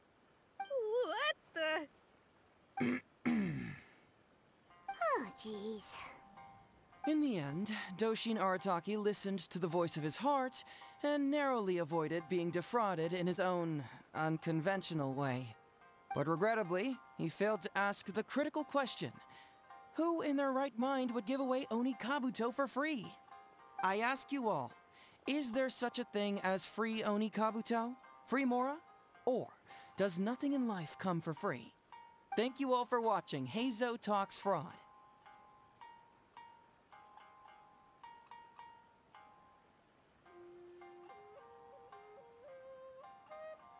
Don't get greedy and you won't be needy. Stay alert and you won't get hurt.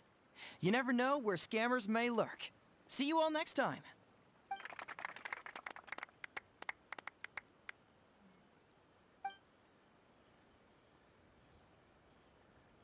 Wait, my man, what did you mean when you said I avoided being defrauded? I thought I was the fraudmeister here. Maybe someone should have read the script. Miss Heizou and Master Iba were the scam artists. Duh! You were the one they were trying to scam. What? Huh? I was being conned? Darn, I can't believe they got me. Well, you still managed to protect your money. In the end, they didn't succeed. Yeah, but that was a happy coincidence. They scammed me, and I fell for it. Guessing it wasn't your first time either, huh? It was such a cheap trick, too. Oh, this is killing me. The trick is a common one for a reason, but don't underestimate it. That's how you end up being a victim. But how am I gonna protect my gang if even I get fooled by such cheap tricks? Don't blame yourself, old chap. In fact, you know what? I was also conned today. Yeah, me, of all people. Does that make you feel better? You too, hombre? No way! No, that's impossible. You're just trying to cheer me up. Oh, no, it's the truth. Please, just take a look at the present I got for you. Wait, why can't it move? That's just it. I'm sorry to say, it's just a figurine. What? A figure? You mean it's a fake? Yeah, and it's all my fault. I was duped by the Onikabuto vendor's false advertising. What a colossal fool I am. Taken in by a common street vendor? Ugh. So you really were conned, dude! Let me take a second to let that sink in. Gotta say, although I didn't get my Emperor Onikabuto, somehow, knowing that even Heizou got conned kinda puts me back in a good mood. It's, strange. Maybe I'm sharper than I'm giving myself credit for. Great minds think alike, so, me and my hombre here, kinda equally matched. Hey, by the way, compadre, looks like you're the only one out of the three of us who didn't get conned today. But you better watch out. We got fooled not because we were stupid, but because those scam artists are some crafty dastards. I want you to have this figurine as a reminder of the fact that today, Heizou and I both got conned, but we both grew a little wiser too. I hope that whenever you see it, you'll remember how cunning those con artists were, and how difficult it was for Heizou and I to see through their schemes. Then, you'll always keep your wits about you, and you'll never become a victim yourself. Yep, that's right. No one will ever manage to con you.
It's almost time. Everyone ready? Oh, I can't. Let's get going. Emperor Onikabuto.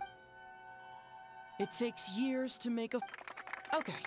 To help everyone please join Miss Etsu, Mr. Iba, and the Venerable... Without further ado...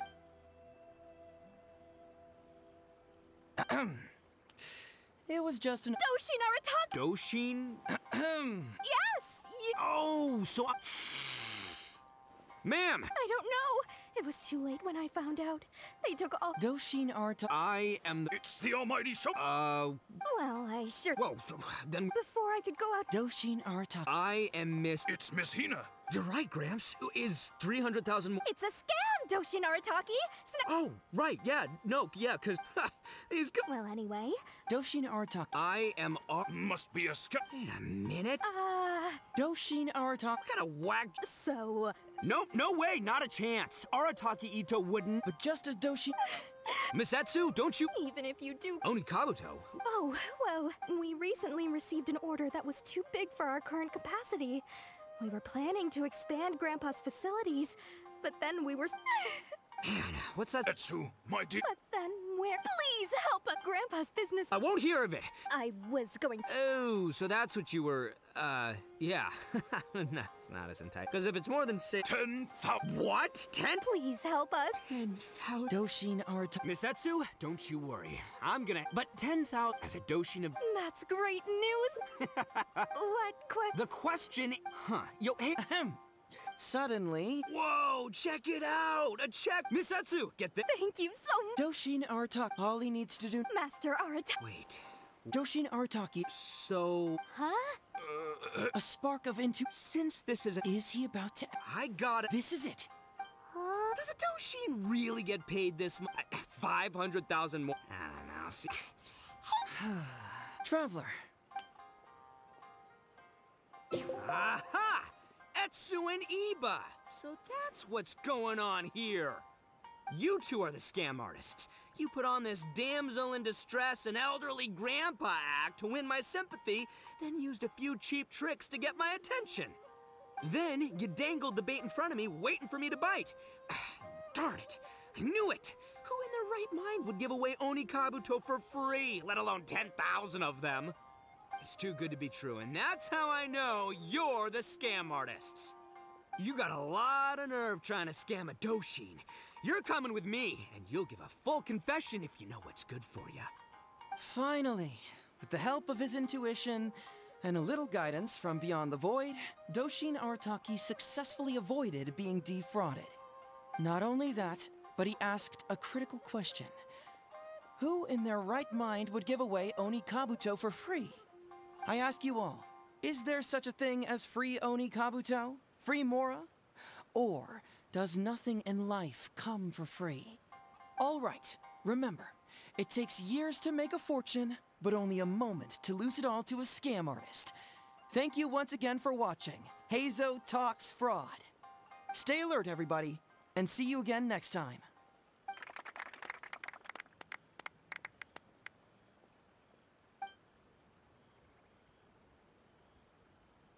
So, how's my acting? I think I did just fine without a script. Those two would-be scam artists need to up their game if they want to have a chance of taking me down. Hello? Without that hint from the Traveler, you would have handed that cash away without a second thought. Right, yeah. I should thank him for the timely hint. But I pretty much knew off the bat that something fishy was about to go down, so, it was just a matter of time before I saw right through their scam. Seriously, oldest trick in the book. Who's gonna fall for that? Old tricks they may well be, but the reason they've stood the test of time is that the ideal victim is always out there somewhere. People who are behind on the times, naive, socially isolated, or have cognitive deficiencies. Just because they don't always get noticed doesn't mean they're not there. Scammers cast a wide net. Sure, maybe 10,000 fish will escape, but they only need one catch for them to win and for us to lose. Well, no more losing from now on. Not with me here to protect everyone. I think we can all agree that my performance today shows I'm savvy enough to keep the scammers at bay. Don't be too confident. Anyway, Ito, my old... what was it again? Ah, yes, bro. Here's the reward you were promised. Ah, music to my ears. Emperor Onikabuto, come to Papa.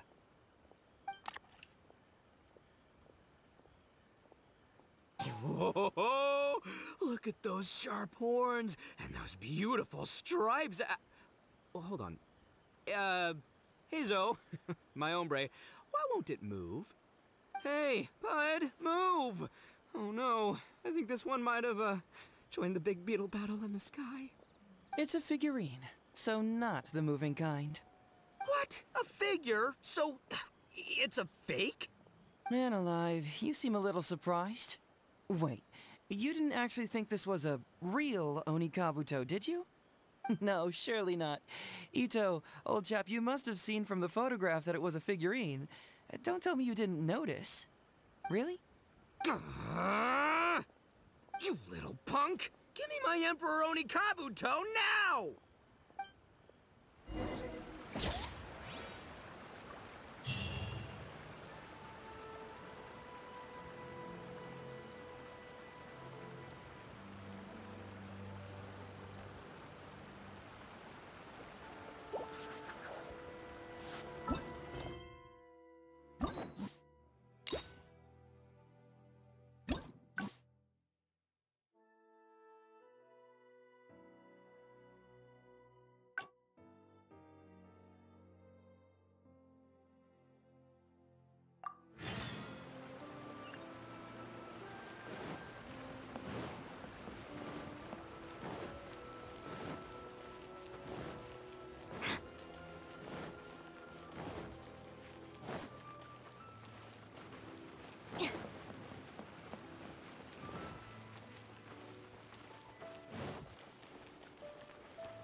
So, have you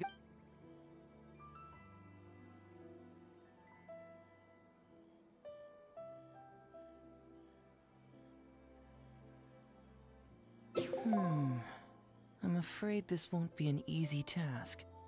I was hoping I wouldn't have to drag you into this, but it's just occurred to me that with your help, I might be able to wrap up this problem.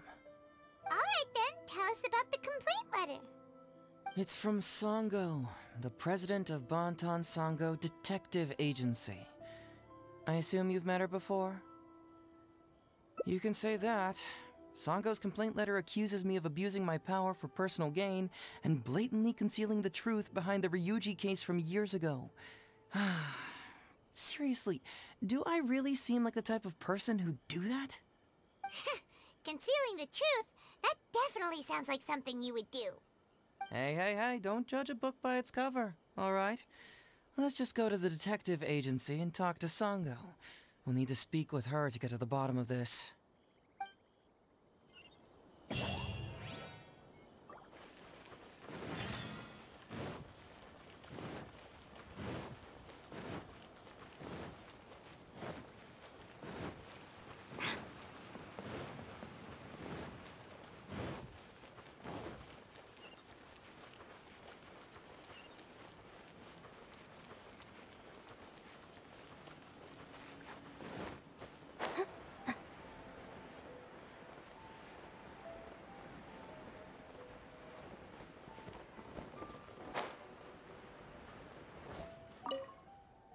Welcome back, Mr. Heizou. I'm glad you're all right. How about some tonkatsu? You must have missed the taste of home after so long. Maybe next time, Ryuji. Seems like somebody's been expecting me. And I'm afraid they're only gonna be disappointed once again. Well, look who it is. The great Detective Heizou. What nonsense were you talking about just now? I've been worried about you, you know. So much so that I took the trouble to write that heartfelt letter to the Tenryou Commission. Well, was it sufficiently flattering for you? Uh-oh, they're at it again. Let's not waste the traveler's time, Sango. Just tell me, what do you want? Fine by me. My request is simple. Disclose all the details of the Ryuji case. It's time you stop hiding the truth and let me investigate it thoroughly. First of all, that case has already been solved. Second, I've disclosed everything the police station has on the case. And third... Enough! You can only fool Ryuji with that. If you don't want to cooperate, I can assure you that I will write more letters to the headquarters of the Tenryou Commission. I will not give up on this case. Wait! Hold on! Can someone please explain what's going on here? Paimon doesn't have a clue what you two are talking about. All right, let me explain. Several years ago, a terrible murder took place in the police station. I was still working at the Tenryou Commission then, and the victim was actually my dear boss. Due to various factors, I was deemed to be the top suspect, which is why it's called the Ryuji case. Also, Heizou wasn't a part of the police station back then. He was a detective at the agency. Which at the time was called the Bantan Sango and Heizou Detective Agency. Huh? That's crazy! But, wait. Then why did Heizou leave? After the incident, I was quickly convicted and sent to prison. Fortunately, Sango then promptly proved my innocence and caught the real murderer. But that murderer was actually just a dummy to throw us off, am I right, Detective Shikanoin? Sango thought that everything went smoothly, so much so that she suspected the real murderer was someone else. Of course, Detective Heizou was also helping with the investigation, but after a long time, he still came up empty-handed. Later on, he decided to join the police station to continue his investigation on the inside, which is why he left the detective agency. Ha! That's what I thought too. I was foolish enough to believe that Detective Shikanoin and I shared a common goal. But I was wrong about him. He has no sense of loyalty at all. He just wanted to become an official as a means of gaining fame and fortune. Come on, stop exaggerating. Let me set the record straight here. First, I joined the police station long after that murder case happened, and it had nothing to do with any inside investigation. That's just somebody's wishful thinking. Second, purely out of curiosity, I did investigate the case later from within the police station. My conclusion was that the suspect Sango had caught was in fact the real murderer. And lastly, when Sango didn't buy my conclusion and asked me to disclose all related case files from the police station, I did exactly as she asked. I didn't hide anything. He's lying right through his teeth. That's it. I want this to end once and for all. Since the Traveler's my supervisor today, they have complete access to all the police station's files. If he's willing to help re-examine the case and arrives at the same conclusion that I did, then you won't have to doubt me anymore. Whoa. Huh? Unless you don't trust the Traveler. Come on, say it. It's not about whether the Traveler's trustworthy. I'm just wondering if you will interfere somehow. The thought never even crossed my mind. You have to swear that you will not mislead the Traveler by any means, and let him investigate the truth on his own. No problem. Cross my heart, hope to die. Well, Traveler, are you willing to help me with this? Will you agree to re-examine the Ryuji case and find the truth? You can bill me later for however much you'd like as compensation. Sango, really? However much they want? Money is valuable, no doubt. But pursuing the truth is the reason I started this agency. The Ryuji case is the only case I failed to solve. I am willing to give you anything.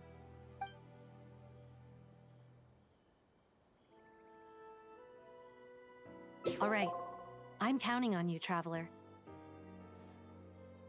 You hear that, Detective Shikanoin? Ha! Now we just need to wait and see. All right, I got it. No need to keep yammering like that. You'll scare the kids next door. Come on, let's go back to the police station.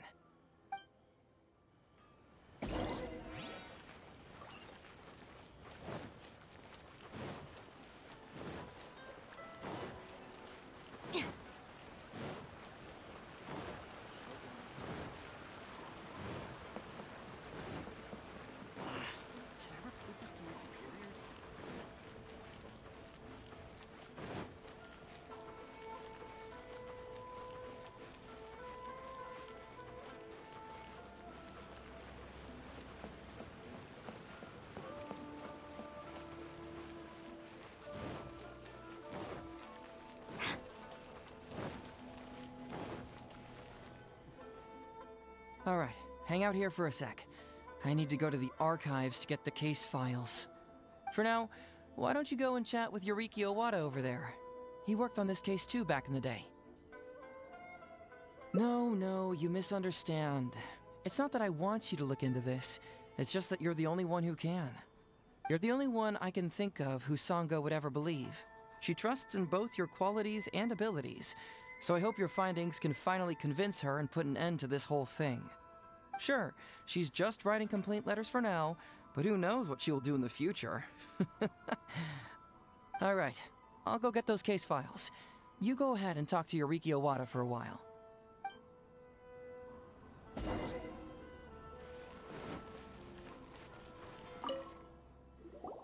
Oh, hello there. The Ryuji case. Oh, so you want to reinvestigate that one? That was several years ago now, but I still remember it clearly. It's pretty hard to forget something like that. Especially when the victim was the head of this police station. His name was Takatsukasa Isamu, the younger brother of Takatsukasa Susumu, head of the Takatsukasa clan. He was really one of a kind. Decisive, brave, and smart. He was much younger than me, and already had quite a reputation. I'm sure he would have gone far in the Tenryou Commission, if only he was still alive. What a shame. Who would have guessed someone was plotting against him? People will believe anything they hear. Everyone in the police station knew that Ryuji saw Takatsukasa Isamu like a father. Ryuji was an orphan, you know. Before he joined the station, he had been taking odd jobs here and there. It was Isamu who really took him under his wing. Ryuji was simple and not particularly bright, but he was very loyal to those who treated him well. He's also hardworking. Isamu must have seen these qualities in him and decided to keep Ryuji by his side. Ryuji worked with him for years after that, and was even promoted to be his personal assistant. Do you really think Ryuji would do anything to harm him? So, then why was Ryuji convicted? Even Paimon can tell that's a mistake. Well, here comes the interesting part of the case. Within a week, and before all the loose ends had even been tied up, Ryuji received his conviction.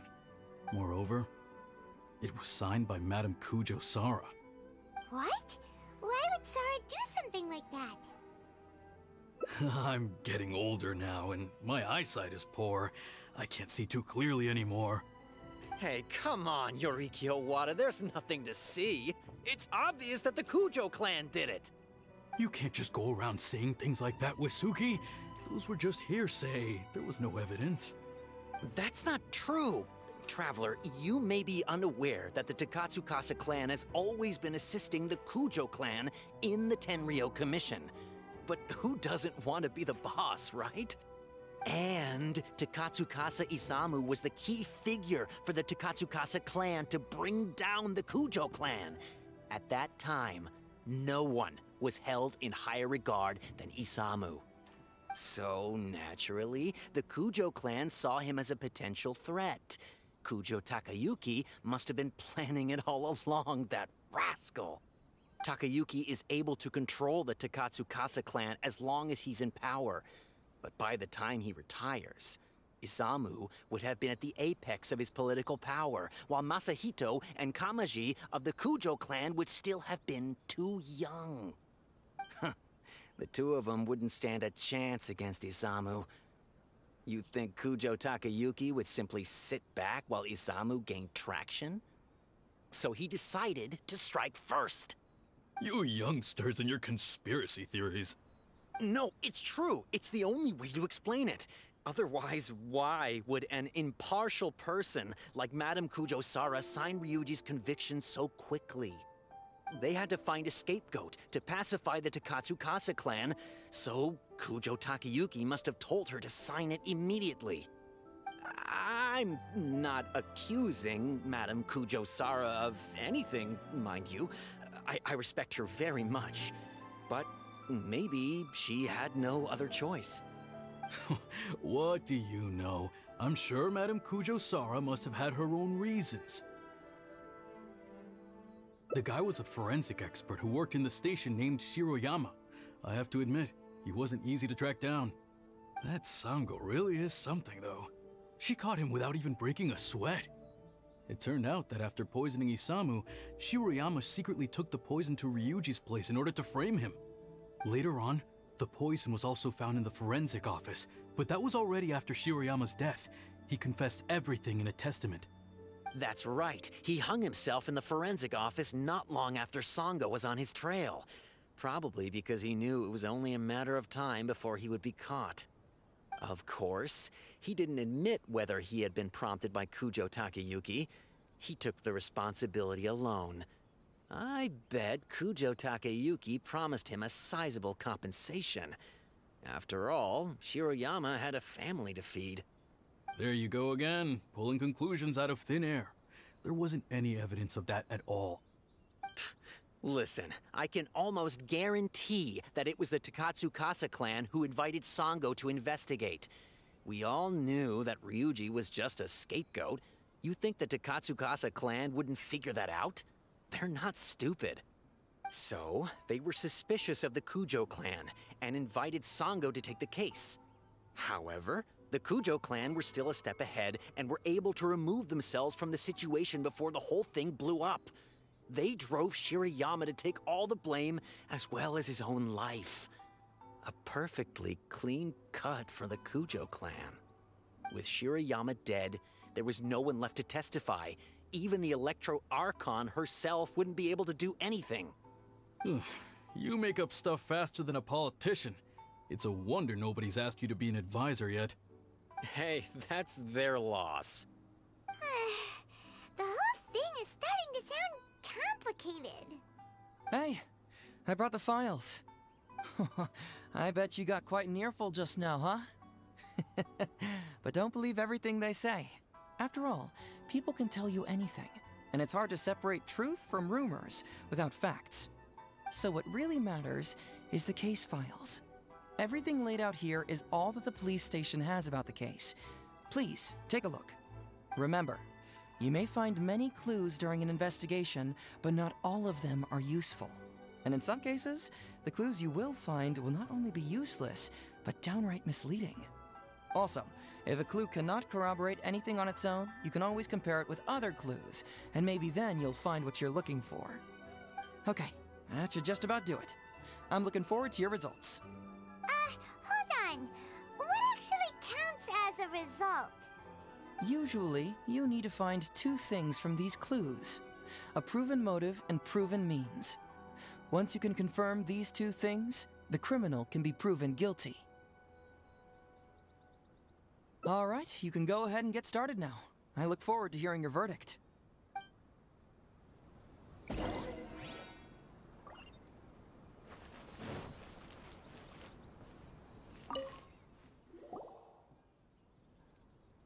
So, what did you find? Have you come to a conclusion?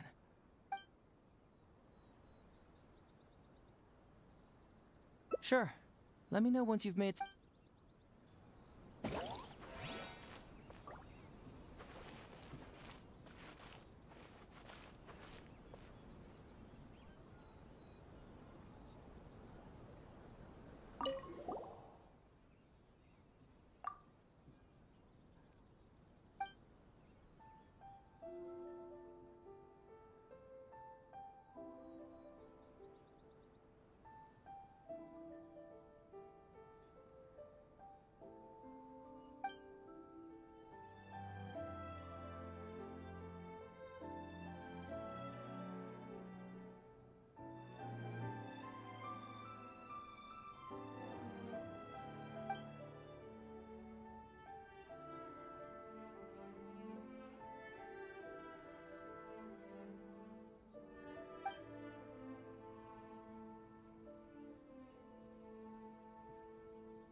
Yikes!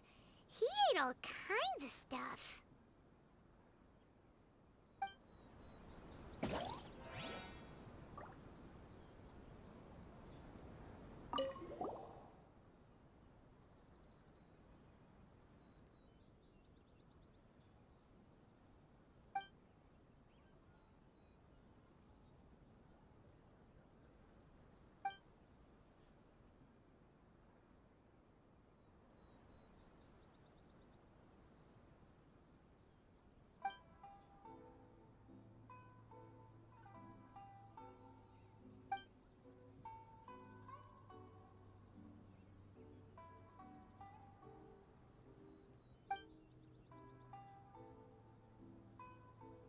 Takatsukasa Isamu seems like a thoughtful person, but something about the tone sounds weird.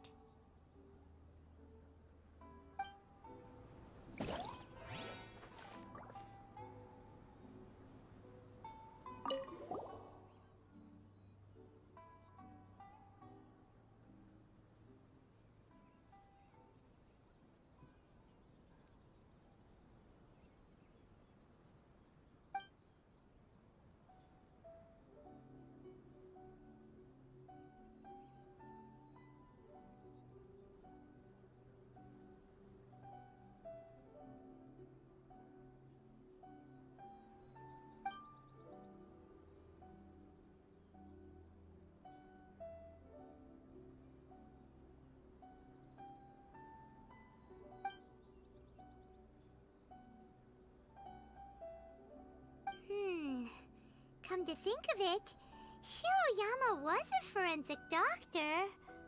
He could easily pull off something like this.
Hey, this is the key to proving that Shiroyama was the murderer, right?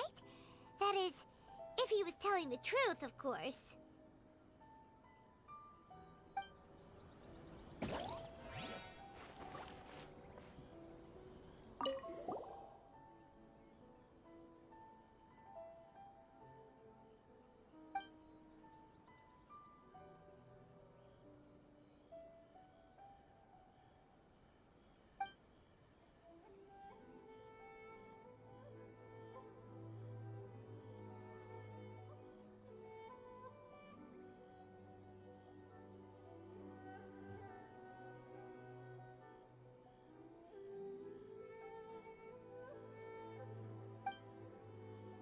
Wow, Ryuji's conviction really was signed by Kujo-Sara. But now we know she had it wrong.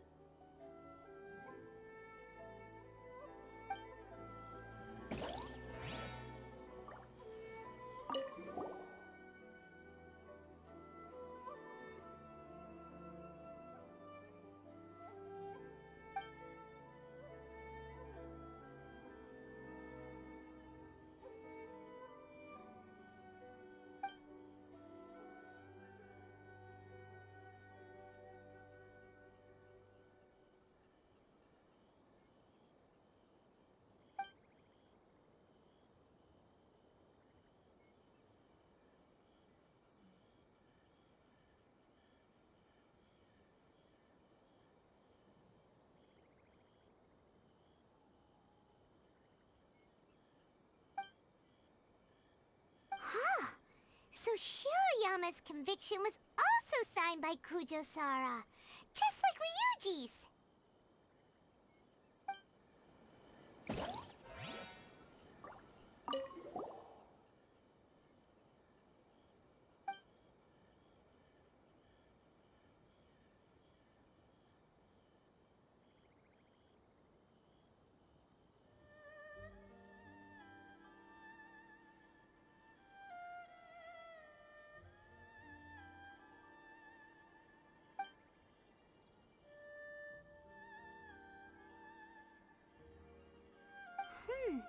A synthetic toxin? What's that?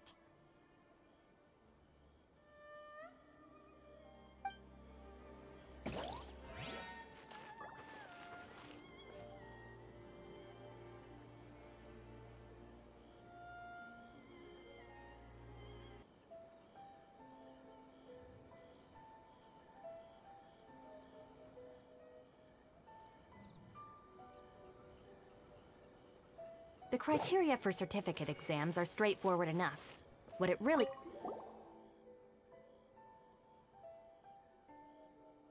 Huh? That's weird. There's nothing here. This must be some of the false information that Heizou told us to look out for.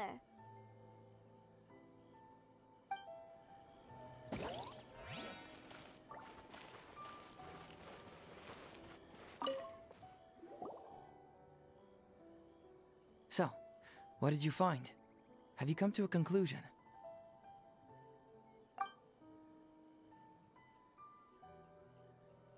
Really? You found the criminal's motive and means that quickly? Awesome. All right, Let's talk about the motive first.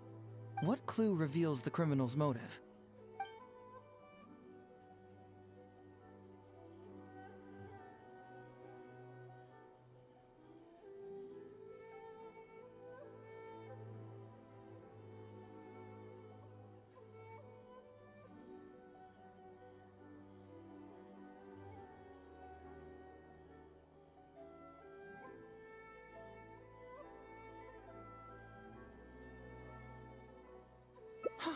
Excellent work.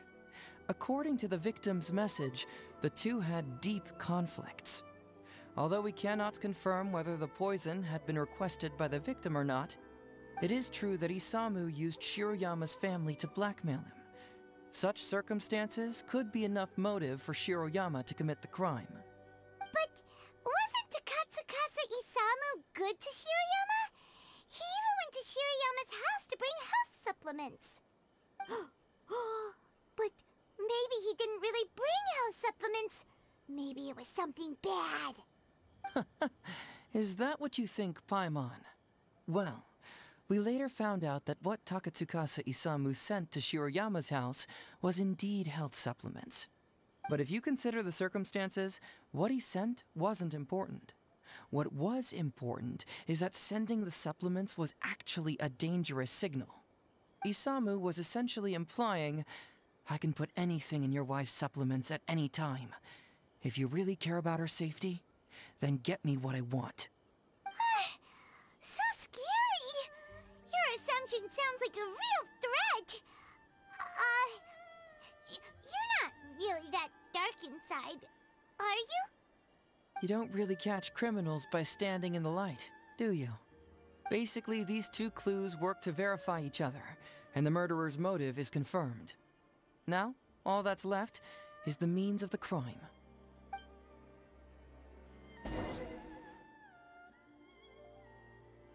Next, which clue confirms the criminal's means? So, what did you find? Have you come to a conclusion?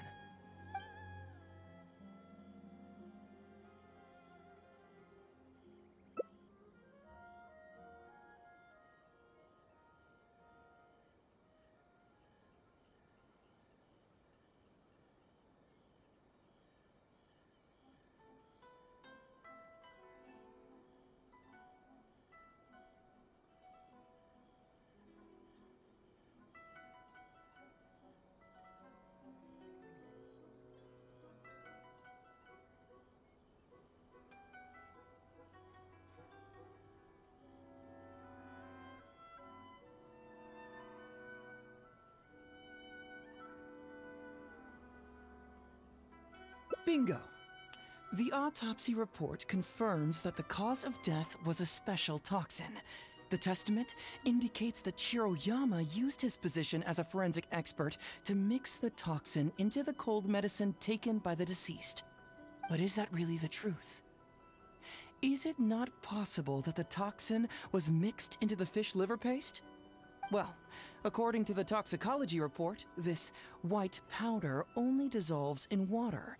Neither rice nor the fish liver paste could be used as a carrier of the toxin. The cold medicine was the only option. Putting the poison elsewhere would not only fail to guarantee a lethal dose, but would also increase the chance of it being noticed by the deceased. Therefore, the means is also confirmed. Add that to the motive for the crime and... Whoa! So the murderer really was Shiroyama! Yep, pretty clear cut, wouldn't you say? Look, I really don't know what Sango is so suspicious about.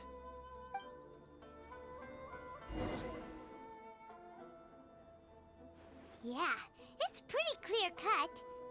Huh. You could say it's almost too clear cut.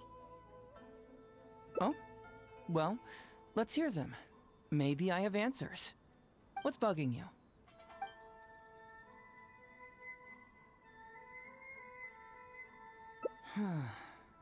This also puzzles me.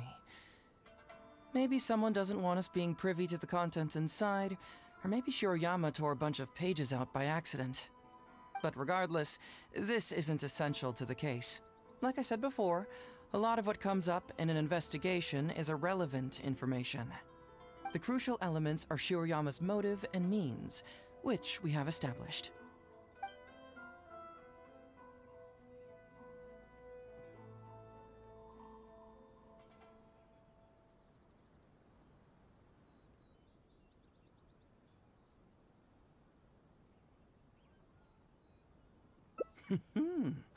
Very nice. Top marks for attention to detail. It doesn't have any real bearing on the case, but let me explain how that works for you. So, why would Madame Kujo-Sara sign one conviction sentencing Ryuji to temporary incarceration awaiting trial, and another conviction sentencing Shiroyama to death? You may have heard some rumors back at the station that when this case first came up, the Kujo clan higher-ups were in dire need of a scapegoat to keep the Takatsukasa clan off their backs. And poor Ryuji became the successful candidate. In less than a week, the conviction was drafted, sent to Madame Kujo-Sara, and signed.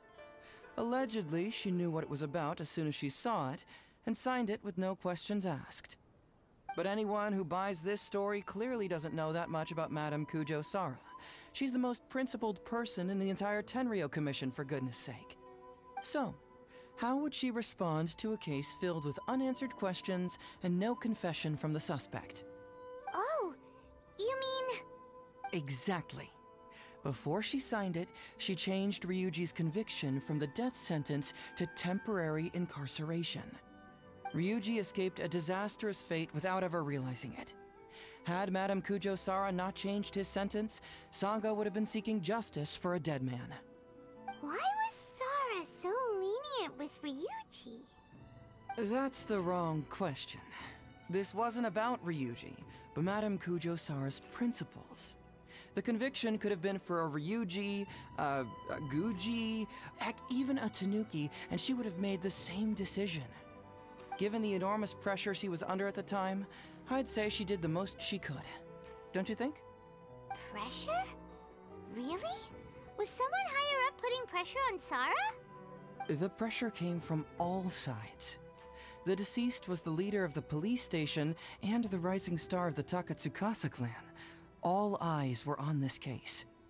How this became reduced to the unimaginative rumor that Madame Kujo-Sara convicted Ryuji under pressure from her superiors, I have no idea. Ugh. Rumors here, conspiracy theories there. Lies at every turn. Fortunately, Madame Kujo-Sara works in an open and transparent manner, and pays no heed to rumors like this. She just rolls her eyes and forgets all about them. Just because she has never publicly clarified the truth doesn't mean she was hiding anything. So when I asked her about it, saying it was relevant to a case I was working on, she just told me how it was. Believe me, in this case, more than any other, I have checked every last detail.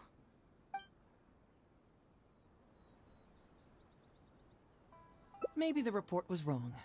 The International Trade Association is a gathering place for merchants from all over. Countless merchants pass through the port of Rito every day. It's natural for there to be a couple of missing records here or there. Well, I've answered all your lingering questions, and you've checked all the material the police station has, so... what do you think? Case closed? Paimon still feels like something doesn't add up. But then again, Heizou did give us all the files the police station had. Ugh, this is annoying. I don't follow. Enlighten me.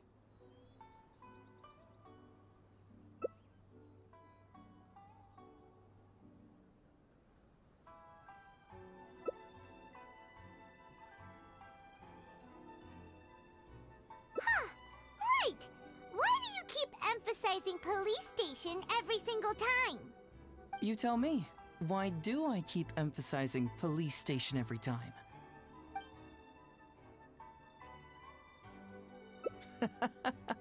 So we're finally here, huh? I was starting to think our investigation was about to end a little early. That would have been a real shame. And alive, you finally saw through my little game. You're absolutely right. There is other information that the police station doesn't have. Reason being? It's my own evidence. And this evidence should help answer a couple of your questions more clearly. Why was the research log from the Office of Forensic Science blank? And where did the white powder come from? Aha! Paimon knew you were keeping secrets! Don't you have secrets too? No. Nope. Definitely not.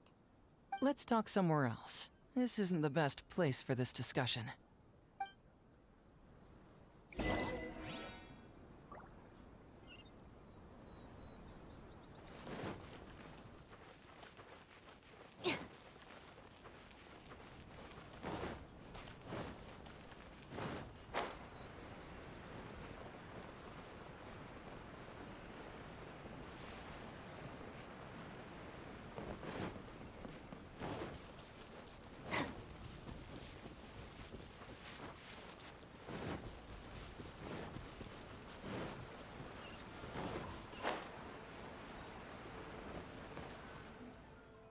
This is a quiet spot.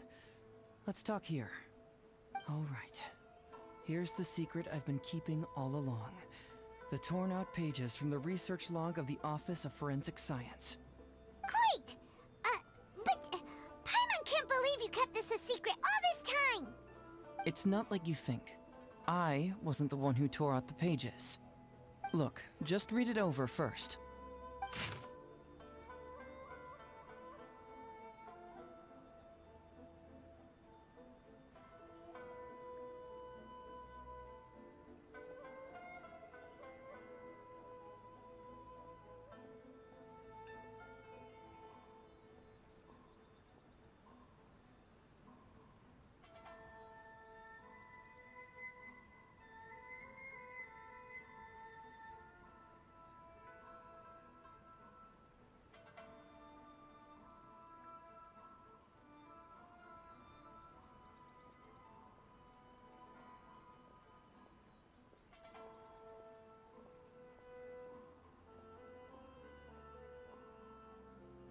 Finished?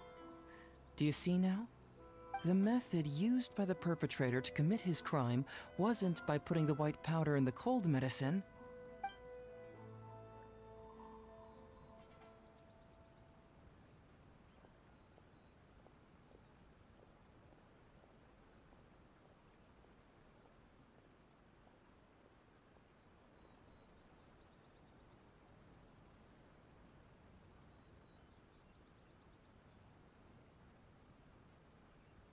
That's correct. The white powder was Shiroyama's invention.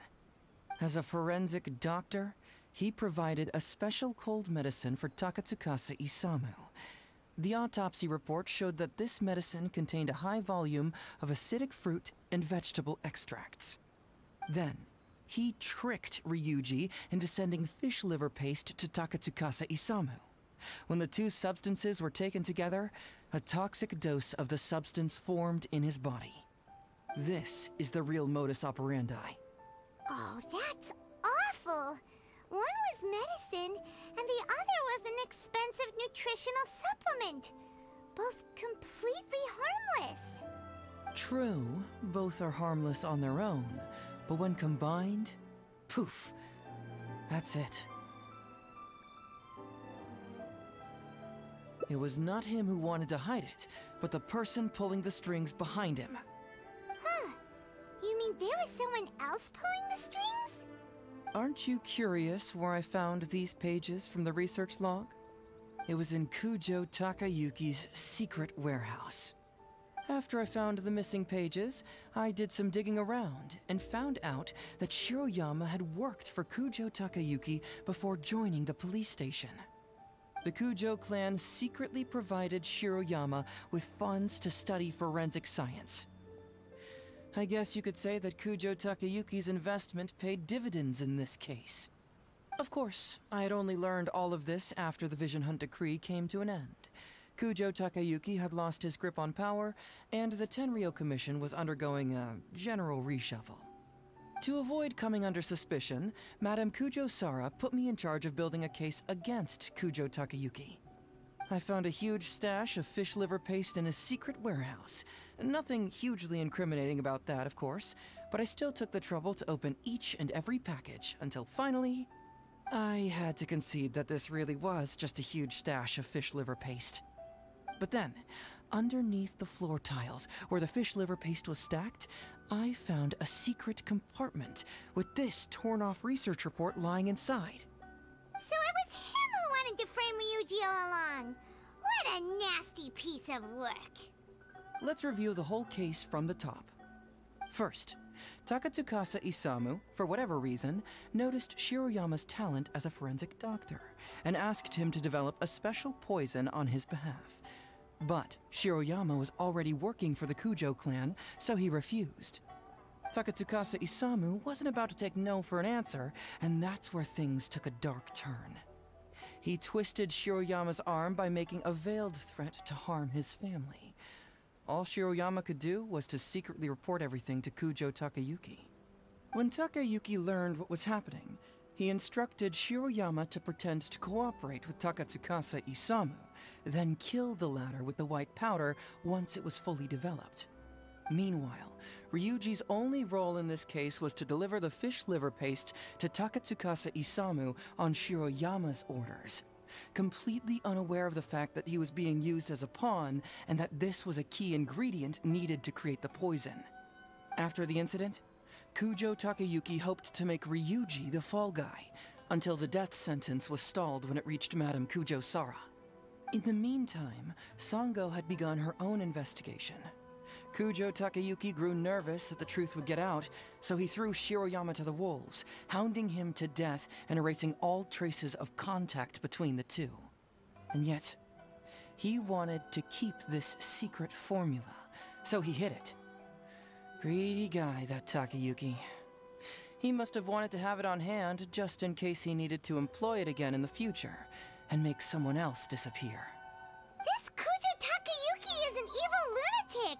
We've got to report this to A. Whatever his current punishment is, it needs to be 10 times worse. That would be practically impossible. One research log found in his warehouse doesn't prove anything. Even I can think of 100 excuses. Besides, Ryuji directly contributed to Takatsukasa Isamu's death by delivering the fish liver paste to him. The fact that he was unaware of the true nature of the situation doesn't matter. But he's still innocent, right? Isn't it just a coincidence? Paimon really doesn't get how the law works. Legally speaking, the judge would most likely rule that it was accidental. But in practice, Ryuji may still have to end up shouldering some responsibility. So basically, you've been hiding the truth all this time to protect Ryuji. Mental trauma doesn't heal as easily as physical wounds. My biggest worry is that Ryuji would struggle to cope if he knew the truth. He's like an innocent child. He freely gives his trust and his love to everyone that treats him well.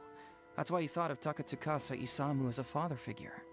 I'm pretty sure that to this day, he has never paused to wonder whether Takatsukasa Isamu was actually a good person, or if Sango just hired him as a gopher, or why I left the detective agency.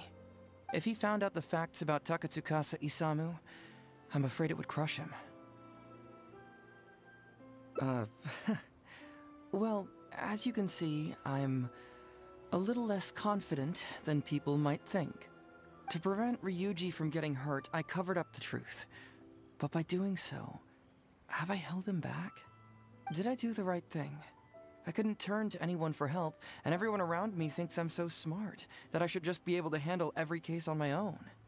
Even if I tried to discuss it with them, they'd just say, "Don't be ridiculous, Mr. Heizou, no problem's too difficult for you." But you're different. Unlike them, you don't have that kind of prejudice towards me. You've traveled far and wide and have had all kinds of experiences. It must have taught you a lot. Most importantly, my intuition tells me that you're someone special, that I can trust you and that you can help me. Right?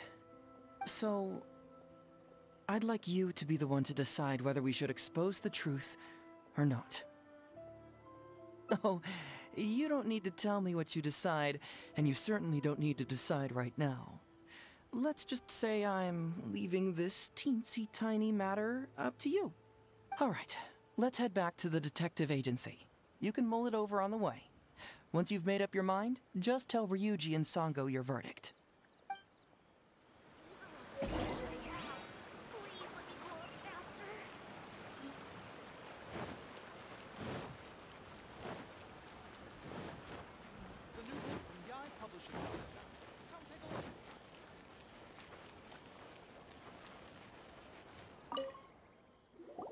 Hey, Traveler.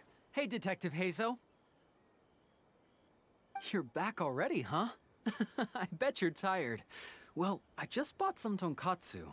Care to join me? There's plenty for everyone. We'd love to.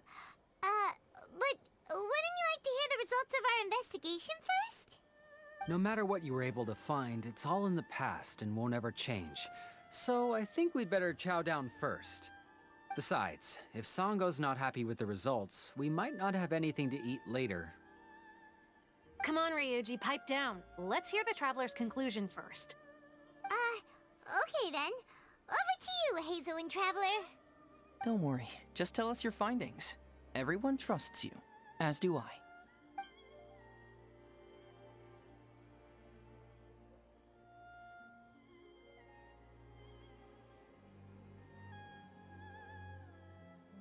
Well, what do you know? I suspected that was the case. Please rest in peace, Master Takatsukasa. No, impossible! Traveler, are you sure you checked every last file, carefully? Ugh! No, you little... Shikanoin Heizou! You didn't pull any shenanigans on the Traveler, did you? Sango, no accusations without evidence, remember? The truth is out and the case is closed, Sango. Please don't send any more of your harassment letters to the Tenryo Commission. Well, I really owe it to you, Traveler. I'll be sure to properly thank you later. Until then, see ya. Hey! You're not going anywhere!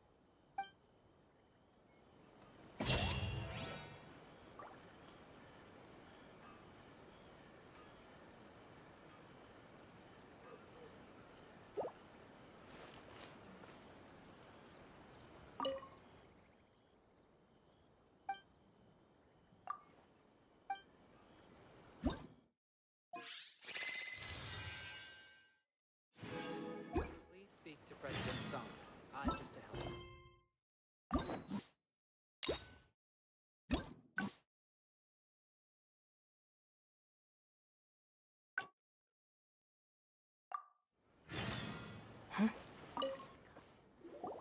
Hey, Traveler! You're back already. We'd love to. No matter what you were able to find, it's all in the past and won't ever change. So I think we'd better chow down first. Besides... Come on, Ryuji, pipe down. Let's hear the Don't worry, just tell us your findings.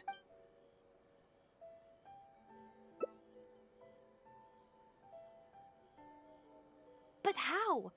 How could this be? Huh. So, that's what really happened? Ryuji, I know it's hard to accept, but...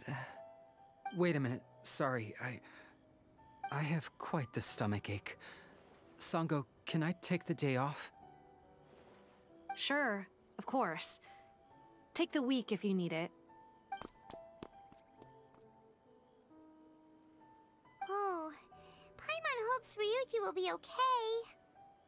I didn't expect things to turn out like this. Just give him some time to himself. I think he'll eventually come to accept it. I'm still a little worried, though. What if he doesn't come to work tomorrow? Then we'll go to him. Don't you worry about that, Sango. You need some time to process all of this, too.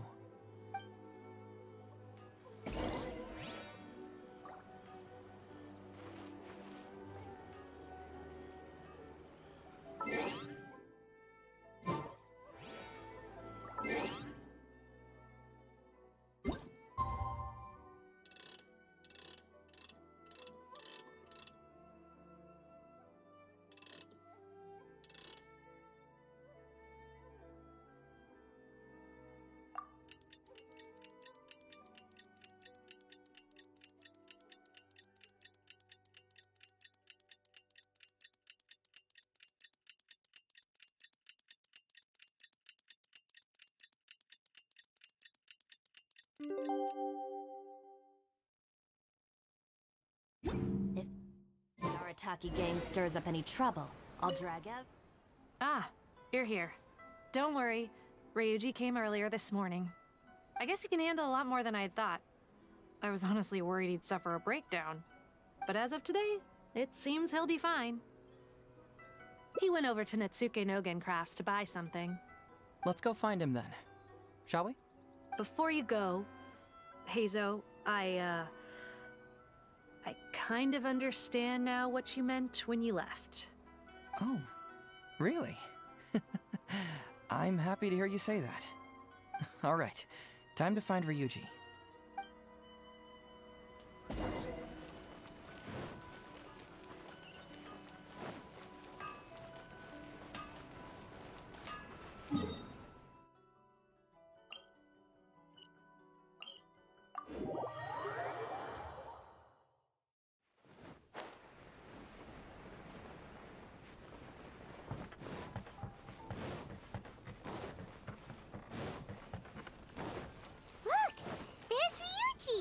With a little kid, too. Is he buying our toys? Uncle Ryuji, was my daddy handsome? I've never seen what he looked like. Of course. Takatsukasa Isumu was a very handsome man. Also, it's not uncle. Call me brother. But you look so old. Well, I'm still your brother. Huh? How come? Because he treated me like a son. Huh? Who are you guys? We're friends with your big brother Ryuji, and with your father too. Oh, really? Yay! I've met loads of my daddy's friends today. Can you tell me some stories about him? I really want to hear them. Sure. Why, I know enough stories about your old man that if I started talking now, you'd be all grown up before I finished them. Wow, that's amazing! Well, I don't want to grow up too soon then.